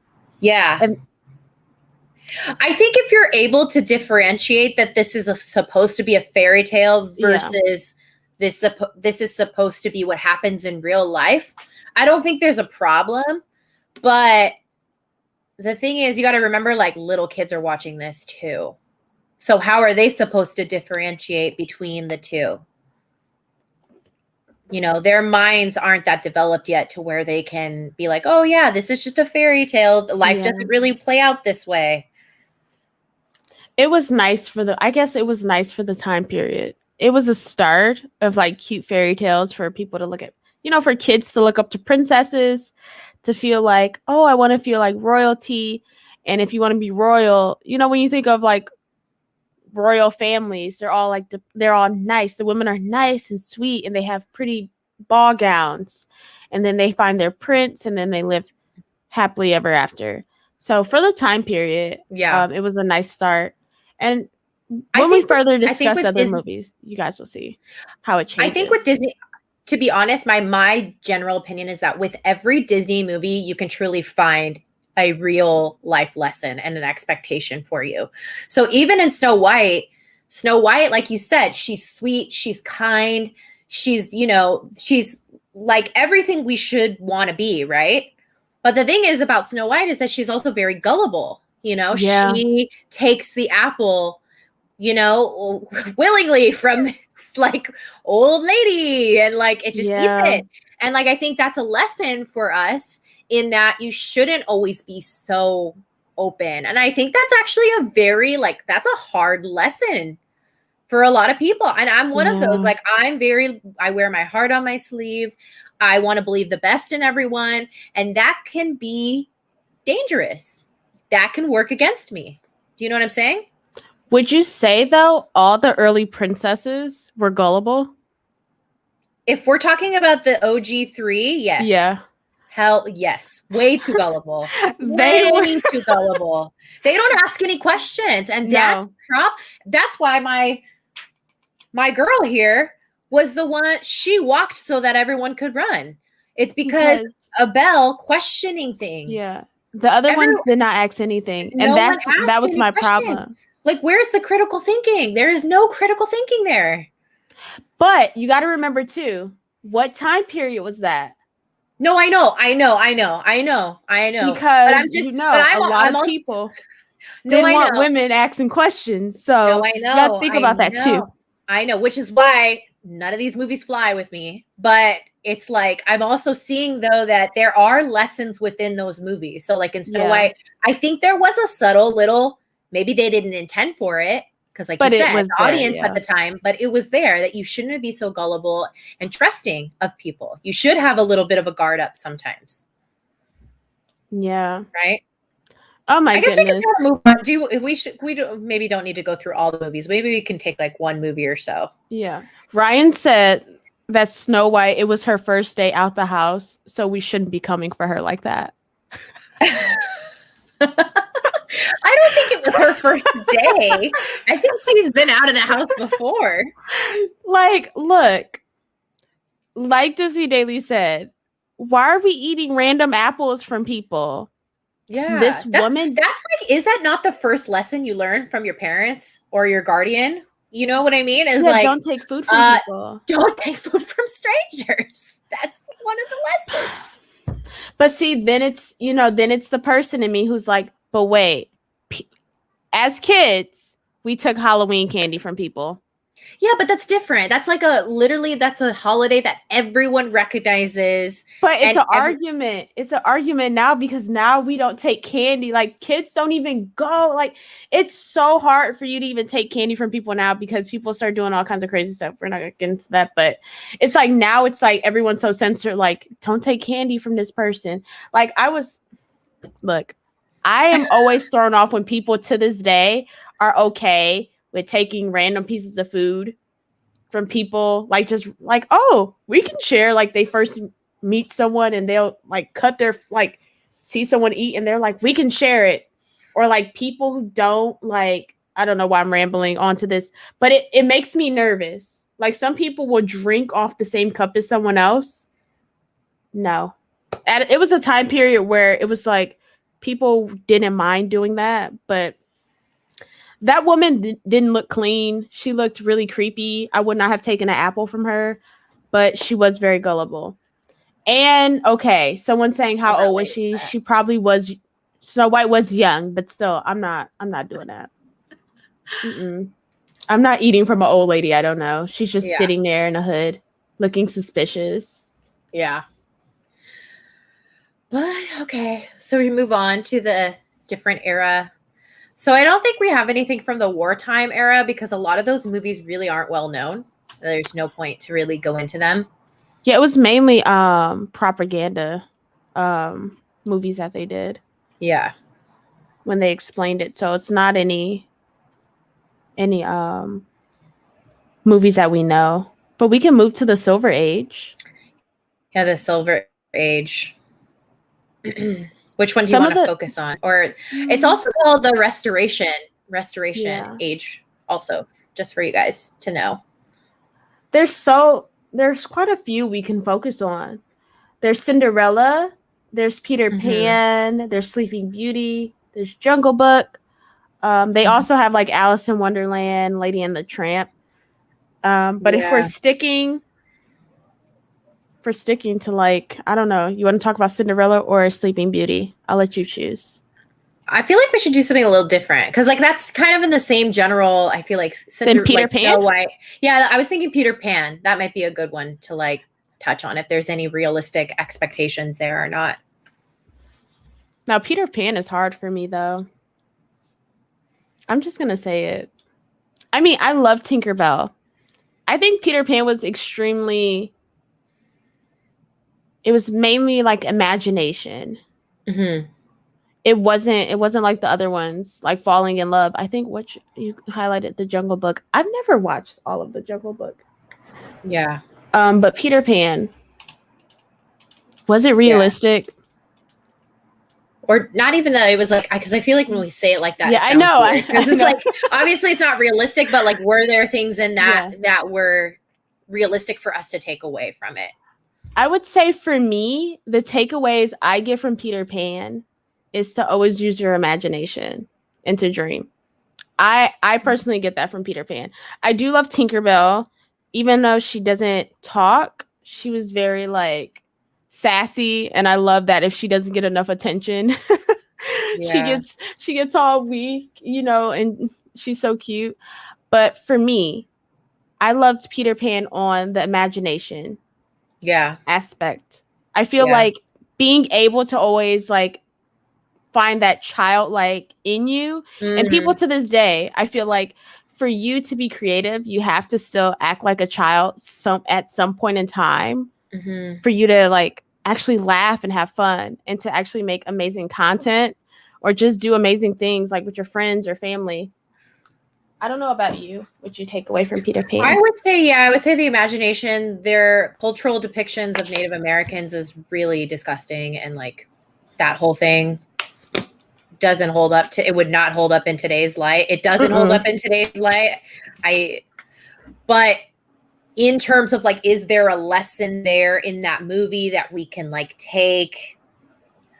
I would say maybe the same thing as you. I would say imagination, the inner kid in you, that you have to kind of hold on to, and you gotta try to embrace it from time to time, because life can get really stressful. And I think that's why they had Mr. Darling, isn't that his name? It's just a striking comparison to like what Wendy, I think, was like fearful of becoming. Like he was so anti everything imagination. Remember that? Like at the beginning, he was just so harsh, and so like he was ugly personality. Like winner there, winner. But like, yeah, I think it was trying to show that like, look, if you take life way too seriously and you never have any type of fun and you don't try to be creative in any way, shape, or form, this is kind of what you're going to turn out to be. I think, and then it's like it showed her Wendy was able to see two different things. Someone who was just like, no, that's, you know, some grown-ups can tell people like, and it's sad when grown-ups tell kids like, oh, don't do that. That's not realistic. That's stupid. When you hinder someone's imagination. So you were able to see someone who's like, oh, I'm so over that. That's childlike. Leave that in the past. Who's like, just like, this is what you're supposed to do. That's How many times have you probably heard that from your own parents, right? I know. Like, they're like, you want to do... I love my parents, but every time I think of Peter Pan, my dad always says, when I was telling him I went to work at Disney, he was like, who do you want to be, Peter Pan? And it was always so funny because he meant it. He wanted me to be serious and like be realistic.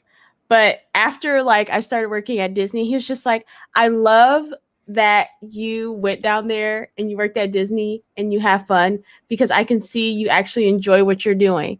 So it's like once you get to a level where you can show people, of course I can be serious while still being imaginative. Yeah. And having that childlike behavior, like you actually inspire other people who may be saying like, no, as a grown-up, you don't get that type of fun anymore. That's for kids. You don't like those kind of things.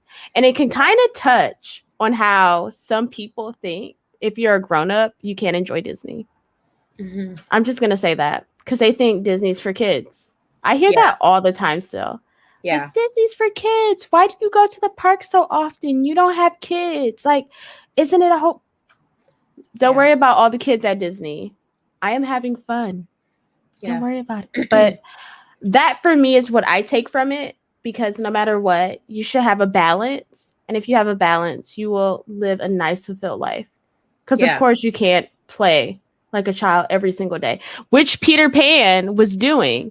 So when you were able to see he was one extreme, and then there was another extreme saying no to imagination. Then you had the one saying yes to. So she was able to balance it. Yeah, Wendy was the balance. She was the balance. She was able to go back home and balance it. Yeah, definitely. Wow, we dissected that really, really well, actually. I'm like really impressed with that. I'm going to have to clip that because Wendy really was the balance between the two extremes. And I think that's what the lesson was, is that you can have your fun, but you got to go home after. And she went home. Yeah, she knew what she had to do. She could have, indulged more, but she didn't. So The next era, I don't even think we're not gonna really go dive into any of these movies. We just kind of want to touch on it. We have the Bronze Age, which was 1970 to 1988. These were darker secular stories that was the age after Walt died. So this is known for kind of being like a little decline for Disney in terms of the movies. So I'll list some of them for you guys. The Aristocats, we have Robin Hood, Winnie the Pooh, The Rescuers, Fox and the Hound, The Black Cauldron, The Great Mouse Detective, and Oliver and Company. So the reason Serena Ray and I didn't want to focus on any of these really too much is because a lot of them are like animal-focused movies. And while, yes, we can still take away lessons from that, we're just, I guess for time's sake, we kind of wanted to just like skip over it, but give you guys a general idea. That's kind of where we were in this time era. And these movies really weren't doing well. So they might be your favorite now, or there's like a cult following now, but during this time, none of them did very well. And that takes us to the Renaissance. And I think the one, oh my goodness, I know you're probably going to want to do Lion King. So the ones we want to focus on are either Lion King, The Little Mermaid, and Mulan. But some other movies in the Renaissance era are The Hunchback, Tarzan, we have Aladdin, we have Pocahontas, as well as Hercules. So I'll let you pick. More than that. Yeah. But those are the main ones, like the nice little handful. Oh, okay. From the list that we're going to look at. But it's a lot. Did you have one in particular? No, you can pick. Yeah, I don't know. There's a lot. Like the Renaissance has like all of the bangers. So I mean, I feel like I'm gonna go with Mulan. Okay, let's go with Mulan. I feel like I'm gonna go with Mulan. Yes, I love Pocahontas, but I feel like we haven't talked about Mulan yet. So I think we're gonna go with Mulan. My takeaway for Mulan, and I think she has the best soundtrack. I know I'm going to start a war in the chat, but I love every song on the soundtrack. I love every single song on the soundtrack. What I loved about Mulan was she was very, very, very close to her family, and she loved her father, and she was even willing to pretend to be a son so her elderly father wouldn't go there in war and be like murdered because he was not able to fight. He was sick. And the other thing I liked about her too, she just wanted to make her family happy. That's it. She wasn't like out here like looking for a prince or anything like that. She just wanted to she was like, I just want to make my family proud. Like, have you guys ever listened to Reflections and cried? Or like singing and you're like, I can feel the emotions and all that stuff. So for me, my takeaway from it was being a person who is trying hard and you want to make everybody proud, but you also have to find your own way. So I like that further in the movie, she told the truth. She was honest with herself, but she was still able to hold her own. Yeah. Yeah. She did end up with a man out of it, but that was not her intentions. It was really just to make her family happy and to protect her father. So that's why I have so much respect for Mulan. Because the other previous movies, like in the other eras, the princesses were waiting for their prince. Mulan was not waiting for her prince. She was just trying to protect her dad.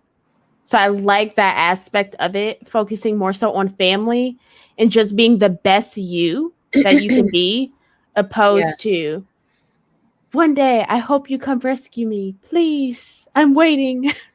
Yeah. I will say, though, like a lot of those princesses in that era, though, weren't like that. Like Belle wasn't like that. She wasn't not Belle. Trying to find. Pocahontas wasn't like that. She doesn't even follow him at the end of the movie. And Jasmine wasn't looking for anyone. So, I mean, all of them, except for Ariel in that era, really were very different, like strikingly different than the previous eras, and really sending a message. What? I was so surprised with Ariel, though. I was just. But like sending a message of, that's not the main goal in the movie and in your life is to find a partner, which is why I think those are like more important to see, because I think, not everyone, gets married in their early 20s now. And you know what I mean? Like not everyone has the happily ever after where the marriage is perfect and you have the perfect whatever. Like it doesn't happen all the time anymore, at least from what I remember from looking up the stats in terms of like marriages. I mean, I remember it being pretty bad in terms of like divorce numbers, but that's what I feel like. Yes, they ended up with somebody, but it wasn't like the main goal. And it doesn't send like a very glaring message of like happily ever after. You know what I mean? Like that's the goal. Like that is what you should want. That's what, everyone's going to have. Like, I think, yes, it was in there and it came, but I don't know. Am I making sense or am I babbling? Well, think about this though. Did Ariel start off she was she started off being curious about the land world. She didn't start off with the prince until she saved him.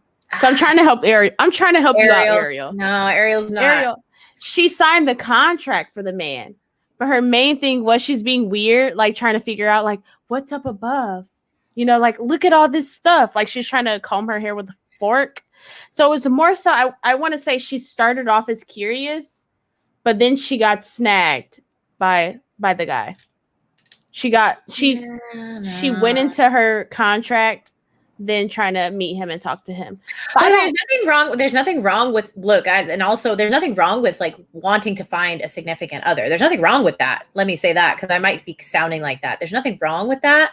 My problem with Ariel is that she gives up her voice, and that's a very important tool and instrument for individuals to have, is to be able to use your voice to express yourself, to speak up for yourself, to say your opinions and your thoughts and ideas. So Ariel's problematic for me. Like I like her. I love the movie. Like, you know what I mean? I'm looking at it from let me clarify for everyone. Like I'm looking at this through like a microscope lens. Like if I'm just like, you know what I mean? All the like zoomed out, I'm like, yeah, I love the movie. I enjoy it. It's fun. I'm all about mermaids. I'm in it. But if I'm zooming in and I'm analyzing, it's a little bit, there's some weird things going on. Oh, you said Jill said, but who glorified her voice? Was it Ariel or was it the people around her? I give you that. She did give up her voice. That is your main form. That was her form of communication. I don't know. I was trying to help you out, Ariel. I just think she was curious. She didn't think it all the way through. Yeah. They didn't train her right with reading contracts. Yeah. I think that takeaway though, always tell your children to read the fine print. Yeah. Before they sign something. Because I can't even help her out. Yeah. I don't know. I think it's just if I'm analyzing it. She saw his statue? Oh, she did. Never mind then. No, I think saved him. She saved him before that. And she saw him before that. She saw his statue first and it wasn't. No, she swam up to the ship and she saw him. She was watching him. I gotta rewatch it. Yeah, it wasn't my favorite. It wasn't my favorite movie.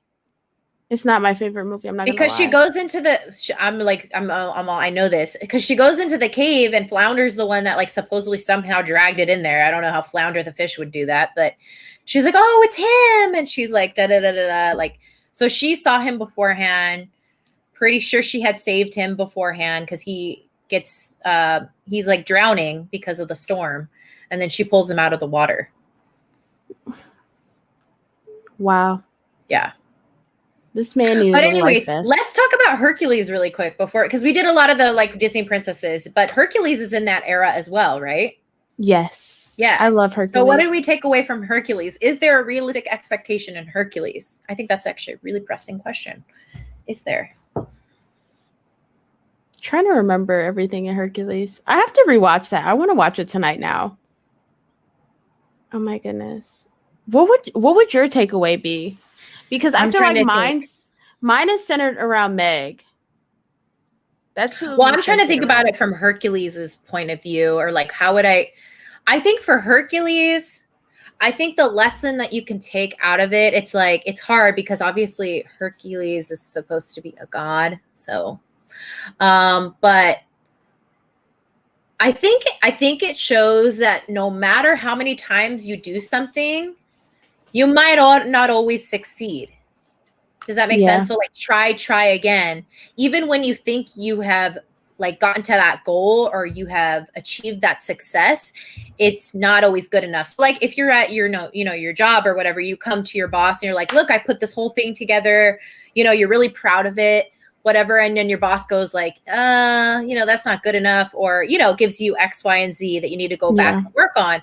I think that's realistic in life, is that you're not always it's not always going to be a thumbs up, even when you think it's going to be. And that's like what Zeus kind of slaps him in the face, is like, yeah, you're not a hero yet. Technically, you haven't really done the whole 9 yards, which it's up until that point, all of us are like 0 to hero. Like and no time flat. Like he, like he's a hero. But it wasn't like that. It really was. There was something deeper, something more that he needed to go back to the drawing board and figure it out. And he never gave up. Yeah. And that's what I liked a lot about it. Even when he was all like scrawny, Hercules never gave up. Yeah. And he had, I want to say he had a very understanding personality as well. Yeah. Like, he wasn't like other it was nice to see like a male character kind of more who's the main character is being more understanding in that aspect, because he was very sweet. Like when he met Meg, he was very sweet to her. Yeah. And very that softer side. Yeah. Yeah. So you were able to see it, but you also was like, oh, this big, strong God is being so sweet, so loving. He cared about her. Yeah. So that was actually a great takeaway for me to see in Hercules. Mm-hmm. But now I want to rewatch it. Yeah. Yeah. And I think ultimately it kind of sends the message of, you can be whatever you want to be so long as you put in the time, work, and effort. Yeah. Oh, I like this one. Another lesson is he learned what it meant to be a true hero. You don't have to be big and strong. You are a hero for doing good deeds and being honorable through small actions. Absolutely. Yeah. I think there's a lot of takeaways.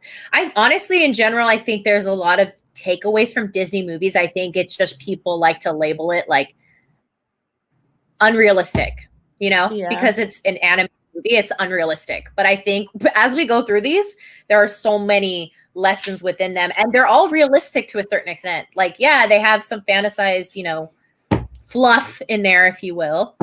But yeah, there's some good lessons. I think so. Do you want to stay in the Renaissance, or do you want to go to post? No, let's move along. So the post-Renaissance is from the years 2000 to 2009. To give you guys an idea, the movies in here are The Emperor's New Groove, Home on the Range, Bolt, Brother Bear, Chicken Little, Dinosaur, Fantasia 2000, Lilo and Stitch, Atlantis, The Lost Empire, Meet the Robinsons, and Treasure Planet. So, a lot of those were not wildly popular at the time of their release. The only one in there is like Lilo and Stitch. That really was like skyrocketed to the top and was very popular. Which one do you want to focus on, Serena Ray? I think we should just do one. Pull the lever. Pull the lever, Kronk. Look, I love her so much. Yzma? I do. Yes, she has Yzma too. She has a special place in my heart. I can relate. Like, I'm not going to turn someone into a llama, but when you think about it, and you did a great video backstory on her, and I love that one. You can relate to her because she was very like, I want to say she's another one who just wanted to make people proud. Yeah. Yeah. Oh, yeah. Like she was mean. Okay. Yes, she was mean. But why was she mean? Because she had to work super duper hard. She had to work harder than other people. So you kind of get that like look. If you look at it from that point of view, you can see, okay, if someone's like very driven, very hardworking, that was Yzma. Yeah. But my takeaway from it for sure is when you're thinking about Cusco, is you have to appreciate what you have and you have to appreciate other people. Like he didn't appreciate the people around him. He didn't appreciate the residents of his kingdom at all. He was going to go wasn't he going to build a water park? Yeah. He was going to tear down people's houses to build a water park for himself. Yeah. So him being turned into a llama had him literally like see from the outside perspective of how people were living, like the residents. Like he had to like sit there and see, oh, they have families. They have this. They have he was real very problems. Detached. He was very detached. Was so detached because he always got what he wanted. Yeah. Always. He didn't have to work for anything. He just, sat in his kingdom. He'd ring a bell, people come. He was just like, yeah, water park. He went to meet with them and telling someone who goes and meets with the people you want to rip their house out. And you're like, yeah, I'm building a water park.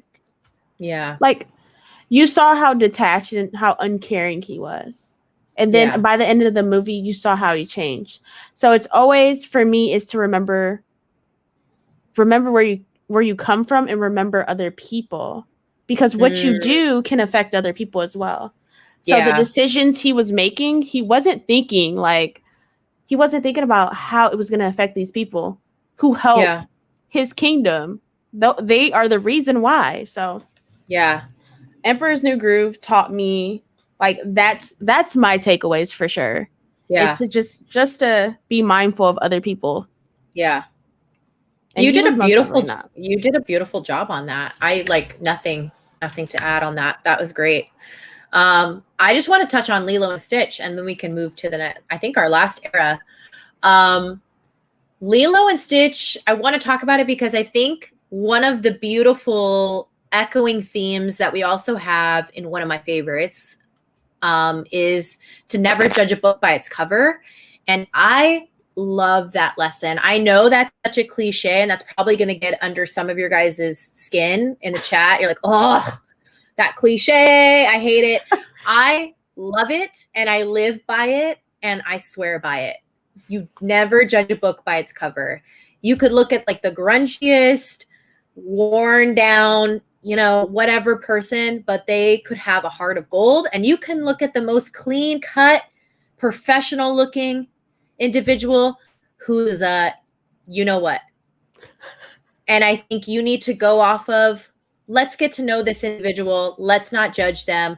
Let's see the heart of this person, and that's like what, I mean, like, literally just doesn't judge anyone. But like when she meets Stitch, she's like, no, this is my puppy. Like she wants Stitch despite his appearance. She's like, no, like this is a puppy and I want to love the puppy. And you know what I mean? Like she's just so innocent about it. But I think that's a lesson to take away, is that it doesn't matter what you look like. It really depends on like who you are inside. And yes, Stitch was, evil at first, right? But like Stitch grew, and he evolved over time, and he had and he was solely made to destroy things. Like that was his intention. That's why Jumba created him, was to purely destroy things. That was it. So for him to like overcome that and be able to open up his heart and start to see like, oh, wait, there's more to life than what I was programmed for. I think that's like a really deep, deep lesson, I think too that because he was programmed for that, but he was able to like love her back, is also a lesson in itself. Because people were already judging him, and when they were like trying to catch him, and they're like, "No, he's evil." He loved Lilo so much. He really did. Just like a puppy loves their owner. So I think that too, where you think, oh, someone is like nothing but evil, or like no.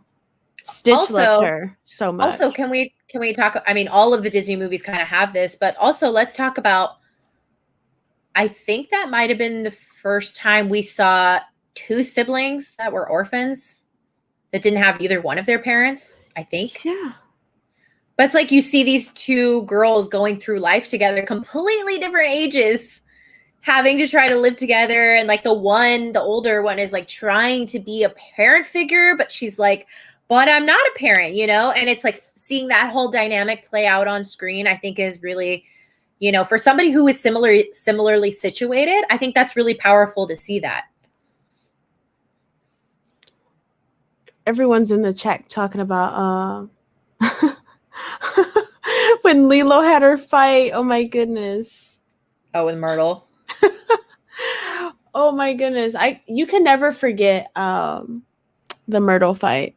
But those are my takeaways. Those are most definitely my takeaways. I totally agree with Disney Daily too. Yeah. But and for those of you who didn't know, Dinosaur in that era, for those of you who are hating on the Dinosaur movie, was the first attempt that Disney had at CGI. So you can hate on Dinosaur all you want, but I mean, it walked so that Tangled could run. That's my phrase today. I love it. So the revival era, 2010 to present. So in there, we have movies like Big Hero 6, Frozen, Princess and the Frog, Tangled. It says we have Wreck-It Ralph. And then we have like newer movies such as like Raya and the Last Dragon would probably be included in here. Frozen 2, things like that. Which movie did you want to focus on? You know I'm biased. What are you going to say? You know what I would say. Frozen? Zootopia. Oh, yeah. Zootopia's in there too. You know, it's actually not on this one. It's not on the list that I'm looking at. I threw that one in. You know, I am completely biased, everyone. I just love Zootopia so much because... Wait, what happened? Uh-oh. Am I the only one here?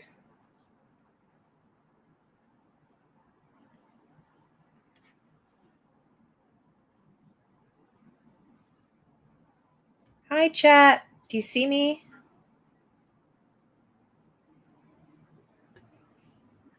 Wait, what just happened? I was like, chat, do you see me? Am I still here? I don't even know. Oh my goodness. I don't know. My screen turned off. I don't know if I Oh my God. That was funny. I was like, look, guys, I got so scared that my computer turned off. I was about to say something. I was like, my microphone is still on. So, okay, this is why I have BV. If you're watching this back, I got what you purchased on my wish list, my separators for my wires, because I accidentally touch wires and they might turn off my screen. Thank goodness it didn't turn off the stream. Guys, I would have cried. But we were talking about Zootopia. Oh my goodness. I had a panic attack. Zootopia is my absolute favorite movie because Judy, let me make sure my feet is nowhere near the floor because I'm scared. Judy was like she was a bunny. Everyone told her the panic in my face. Oh my goodness. Everyone told her she could not be a cop because she was so small. And even when they put her on as a little meter maid. I'm sorry. The panic in your face was pretty real. Oh my gosh. I'm like having a flashback. I was like, yeah, she was. The last frame I got was like, oh. I cannot. I can't stop laughing. I'm so sorry. Guys, I got so scared. I'm turning like bright red. Oh my gosh. Look, I'm trying to like play it cool because I was literally scared. I was like, no. You guys got to go back and watch because her face is hilarious. I know Jerry's going to clip it. Jerry's going to clip it. Jerry. Oh, okay. I'm back. I'm okay. I'm okay now. Look, I'm trying to focus, and I'm like, that was funny. I'm trying to hold it in. And then you have me here like, hey, everybody. I don't know if I'm still live. And when I come back, Disney Daily is just like looking. Okay, look. I'm back. Okay, we're gonna try to talk about Zootopia. See, I got too excited. My screen was like, sis, okay, let me turn off for a minute. Get yourself together. Okay. But Zootopia, look, I love Judy so much. And when Zootopia came out, I would literally watch it because I would talk about so much of wanting to work at Disney. And everyone's like, it's so hard to work at Disney.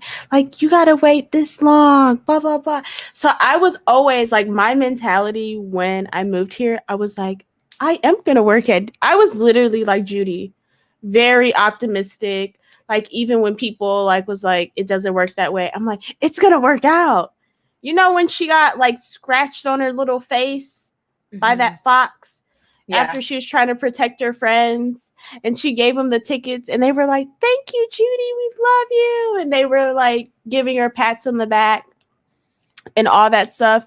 Even like throughout the movie, even when she was a meter maid, she literally said, today I'm going to beat the score of how many tickets they want me to write. I'm going to go above and beyond it. And that is what I took away from Zootopia. She never gave up. Of course, they only had like one iconic song, Try Everything by Shakira. So I literally, whenever I'm sad, I watch Zootopia because I'm like, if Judy can do it, I can do it too. And that was my biggest takeaway. Like, no matter what. And another takeaway, the main one was Judy, but the other takeaway is never put anyone inside a box, never stereotype people, because if you think about it, they really touched on like how foxes were stereotyped. They were sneaky, they were dangerous. Her parents gave her the fox spray. So when she met Nick, she was like, maybe her natural reaction was he was up to no good. Then she talked to him and then she said, oh, you're such a sweet guy helping your little baby. It was a grown man. Okay. It was Toot was not a baby, but she saw that. And then she's like, okay. And she in the end re-scammed him. You know, you go through the whole movie, guys. We know the big deal, but you see towards,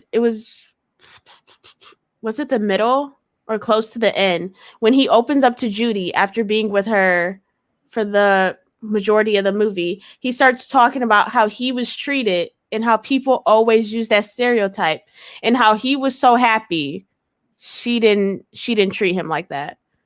So my takeaway, not only with trying everything, is to not stereotype people, never put someone in a box, because that person probably went through traumatic experiences already with people already thinking those type of things and not getting to know them. So that's why I love Zootopia so much, because it touches on so many things. And I really do think more people should watch it. It's still a lot of people who haven't. Even as we're talking about it, you can see how the lessons in the movies get deeper and deeper and deeper. You know what I'm saying? Like, as we're talking about it, as we're going through the eras and stuff, I'm like talking about the movies and I'm like, wow, it just like gets deeper and deeper and deeper into like what we really should be focusing on, what the lessons are, what is the takeaway from this movie, what is the intention of making a movie like this. But yeah, I totally agree with everything you said. I have nothing to say in terms of Zootopia. Plus, you're the Zootopia expert. There's nothing for me to touch on that. But I definitely want to touch on Frozen before we go away. We have to. Yeah, because Frozen, I mean, first off, I mean, we get the first princess that doesn't end up with anyone. I think Elsa's the first one. Yeah.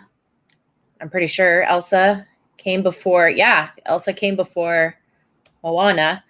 Granted, they're not in the same official Disney princess list. We'll get to that next week. But it just speaking generally, like we have also two strikingly different princesses, which I really liked because they're both very, very different personalities, but neither one is better than the other. And I like how they did that. You know what I mean? Like they're not saying, oh, you need to be this way in order to be liked and in order to be held to a certain standard. You can be an Elsa or you can be an Anna and you can still do great things and go far. You know, obviously Elsa has powers, so that, you know, separates her a little bit. But like Anna was just as, what's the word? She was just as entertaining to me. I loved Anna just as much as I did Elsa. I actually loved Anna more. And then I kind of had a shift recently and I was more like, oh, I feel like I'm an Elsa. But I think the major takeaways from Frozen are, honestly, I think there's something to be said about a really strong family, not even family, sibling. It could be anyone, really. It could be a guardian, anyone, like family first type of mentality. Whoever that is to you, you know what I mean? Every family is different. So whoever that person is to you, that love conquers all. Clearly with Anna's, you know, act at the very end of trying to save Elsa, sacrificing herself. And also to like, I think one of the biggest lessons is like, feel, don't conceal. Which I think like we all do to a certain extent. I know I do. I'm a Capricorn, so I'm like super conceal it. So it was an important lesson for me to watch. And that's something that I took away from Frozen was like, you need to talk about when things are bothering you. You know, you need to speak up. Because that's all going to come out and it's not going to come out pretty. So you need to kind of talk about those little things that are bothering you. Talk to those around you that may be doing things that you don't particularly like, you know, because it's okay to have a healthy conversation. It's when you don't have the healthy conversation, you have the blow up that we have the problem, or you isolate. Yeah. Right. Do you have anything you want to add in terms of Frozen? I agree with all your points. I'm also looking at what Jill said. I don't think Elsa should have. I don't think she should have ended up with Kristoff. It didn't fit her personality, in my opinion. First he wouldn't have fit it. Two, I think it was good for Anna to end up with Kristoff because one, she met Hans and she was just like so like, oh yes, like it was kind of like the typical like throws you back to the early princesses. They were poking at it. Yeah, they were poking at it. And you know, when she's about to die, you know, and she's sitting there cold and shivering, he's like, okay, goodbye.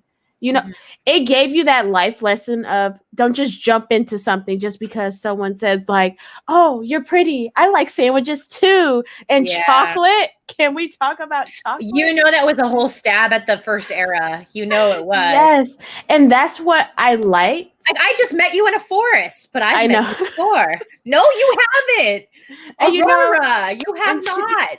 She had the whole song talking about open up the castle doors. I want to meet a guy at the ball and it will shove our face in chocolate. It was because she was so optimistic and she was so bent on being like in love and having that fairy tale that it had to happen. Because most people now are experiencing like, oh, we watched those princess movies before and that's not how it ends up. That's not how relationship works. So I like that they showed you that is not how relationship works. But she also found someone who was actually who loved her. Yeah. But he didn't go like in her face and say, "Oh, Anna, don't marry Hans. I will fight for your love." He literally was there being her friend and caring about her. And he didn't like that's why I like it. I don't think I will say what I did like about Anna when you were going through all that. I do, to a certain extent, I really like her optimism. Yeah. Like, I love that about her. Like, I love that she wants, because I do that too. Like, I want to assume the best in everyone. but I'm a little bit of both. I think that's why they're one of my favorites, both of them, is because I'm a little bit of Elsa, I'm a little bit of Anna. I don't talk about my feelings. I'm like suppress, but I'm also an optimist who wears her heart on her sleeves, And I think too, they were a great level because Elsa's just like, no, Anna, that's stupid, to the extreme. And Anna was just like, so like, no, you can find love everywhere. But with the two, you find that balance. Because at the end, she's like, you're my sister and I love you. Mm-hmm. And that was their true love. Yeah. Because they actually loved each other sincerely. And so it introduced, I think for me, it introduced also in this era that loving someone like your family is also a form of true love. Loving your friend can be a form of true love. Doing something out of kindness, should be looked at. And I don't think you really got that from anything else in terms of a true love with your family, because I think when we think of true love, we think of that significant other. We think romantically. Right on that. Yeah, we think romantically, but really at the end of the day, a beautiful definition to that is your love for your family members. I mean, somebody who's raised you since you were like a little baby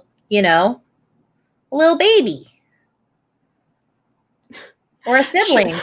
Exactly. You can be so protective. Like for me watching it, I thought of me and my sister, because I'm just like, my sister, we're different, but we're so alike that we even each other out. So it's like, if something was wrong with her, like, I'm like, I have to protect her. And that's the thing I love too, because it showed too the love of siblings. Lilo and Stitch did that too. Yeah. And that's why I did like that part, because you're able to see two sisters. You're able to see some kind of sibling love on screen. And I think that's why it was successful too. Yeah. In my opinion, because you don't get a lot of the movies like that. Not just a lot with like siblings that I can think of, especially the princesses. They're all like only children. Yeah. Like all of them. So look, Frozen is in my top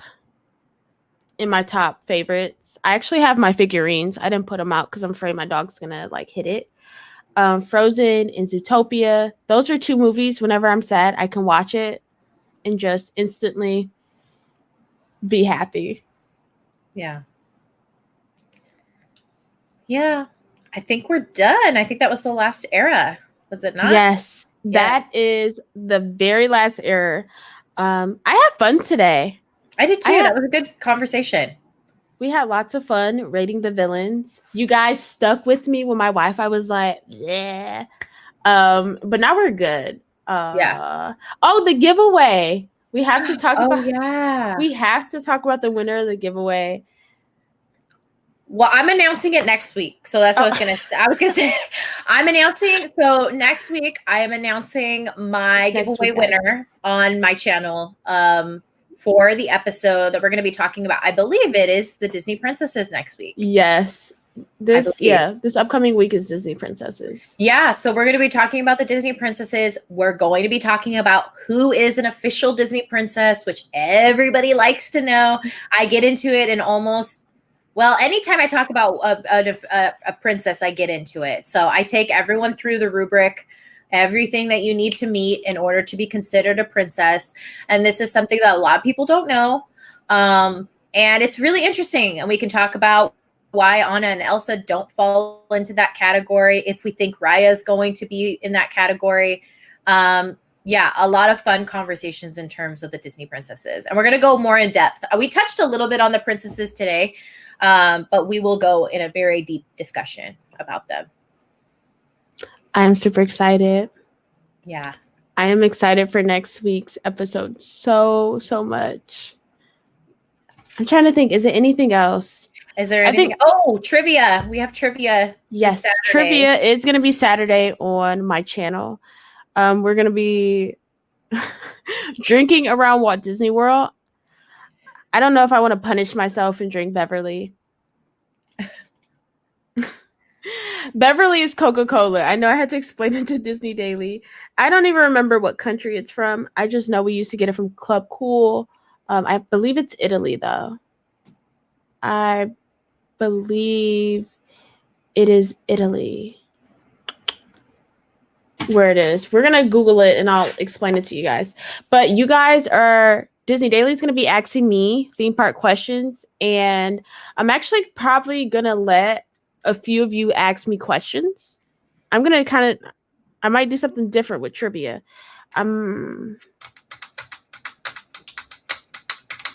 Okay. I'll let you guys ask me some questions. I'll let a few of you guys ask me some questions. And that means I'll put your questions like on the screen. So you guys will be able to see your questions on the screen. I always want to, depending if you're Patreon or not, maybe I'll bring you guys on as like a third host to ask me questions. Maybe I'll get a little creative and let one of my Patreon, I'll do a raffle and see which one of you guys can come on live with us and ask me questions too. So you can help Disney Daily stump me and end up in the butterfly. You guys, they want me in the butterfly room in Epcot. They want me like crying on the ground. So yeah. Depending on how many I get wrong, I'll give you guys that. If I get a certain number wrong, I will go in that butterfly house. I will cry. And you guys will probably enjoy yourself, but I will cry. I'm telling you, I'm going to cry. I might laugh and cry, but I'm going to cry. Thinking about it, I'm tearing up a little. Yeah, I know you want to see the butterflies. So maybe that will be one of the things too. If I get like 10 wrong, 5 to 10, 5 to 10, I'll let you guys vote on my Instagram on the number 5 to 10, whichever one I get wrong. I will go on the butterfly house, but I will also be taking shots of Beverly. I feel like if I take shots of like rum or something, that's actually like enjoyment. I should not be enjoying getting my answers wrong. I should be really focused on answering my questions right. So who knows, guys? Who knows? Yeah. Who knows? But I will be talking to you guys more about trivia night tomorrow. I will be going to some of the resorts on the Skyliner line. And we'll be looking at some of the Easter egg decorations that Walt Disney World chefs have been creating. They have these giant chocolate Easter eggs that are so pretty. And it's just like, how do you do like so like the artwork is so gorgeous. And I think I'm not sure if I saw a Frozen one. They have so many cute little eggs. So some of them are at Boardwalk, I think, or Yacht and Beach. But we're going to go on the Skyliner and we're going to go to some of those resorts. And I'm going to kind of explain to you guys some of these resorts, give you guys a look on the inside, and we're just going to relax. But yeah, did you have anything releasing today or tomorrow? Any videos? No, I have a video coming out tonight. I got to post it. It was in the middle of uploading. So that's it. If you guys want a fun little Atlantis video, it's coming out in about 5 minutes. So as soon as I can get it up. There you guys go. So you guys also have a video to watch tonight, Disney Daily's Atlantis video. So make sure you guys check that out. And I'll see you guys tomorrow, preferably around noon. So yeah. Thank you guys. Bye, everyone. Thank you, everybody. With us during this podcast. Have a great night, Sunraes. Yes. Hope you learned something new. I hope. Bye.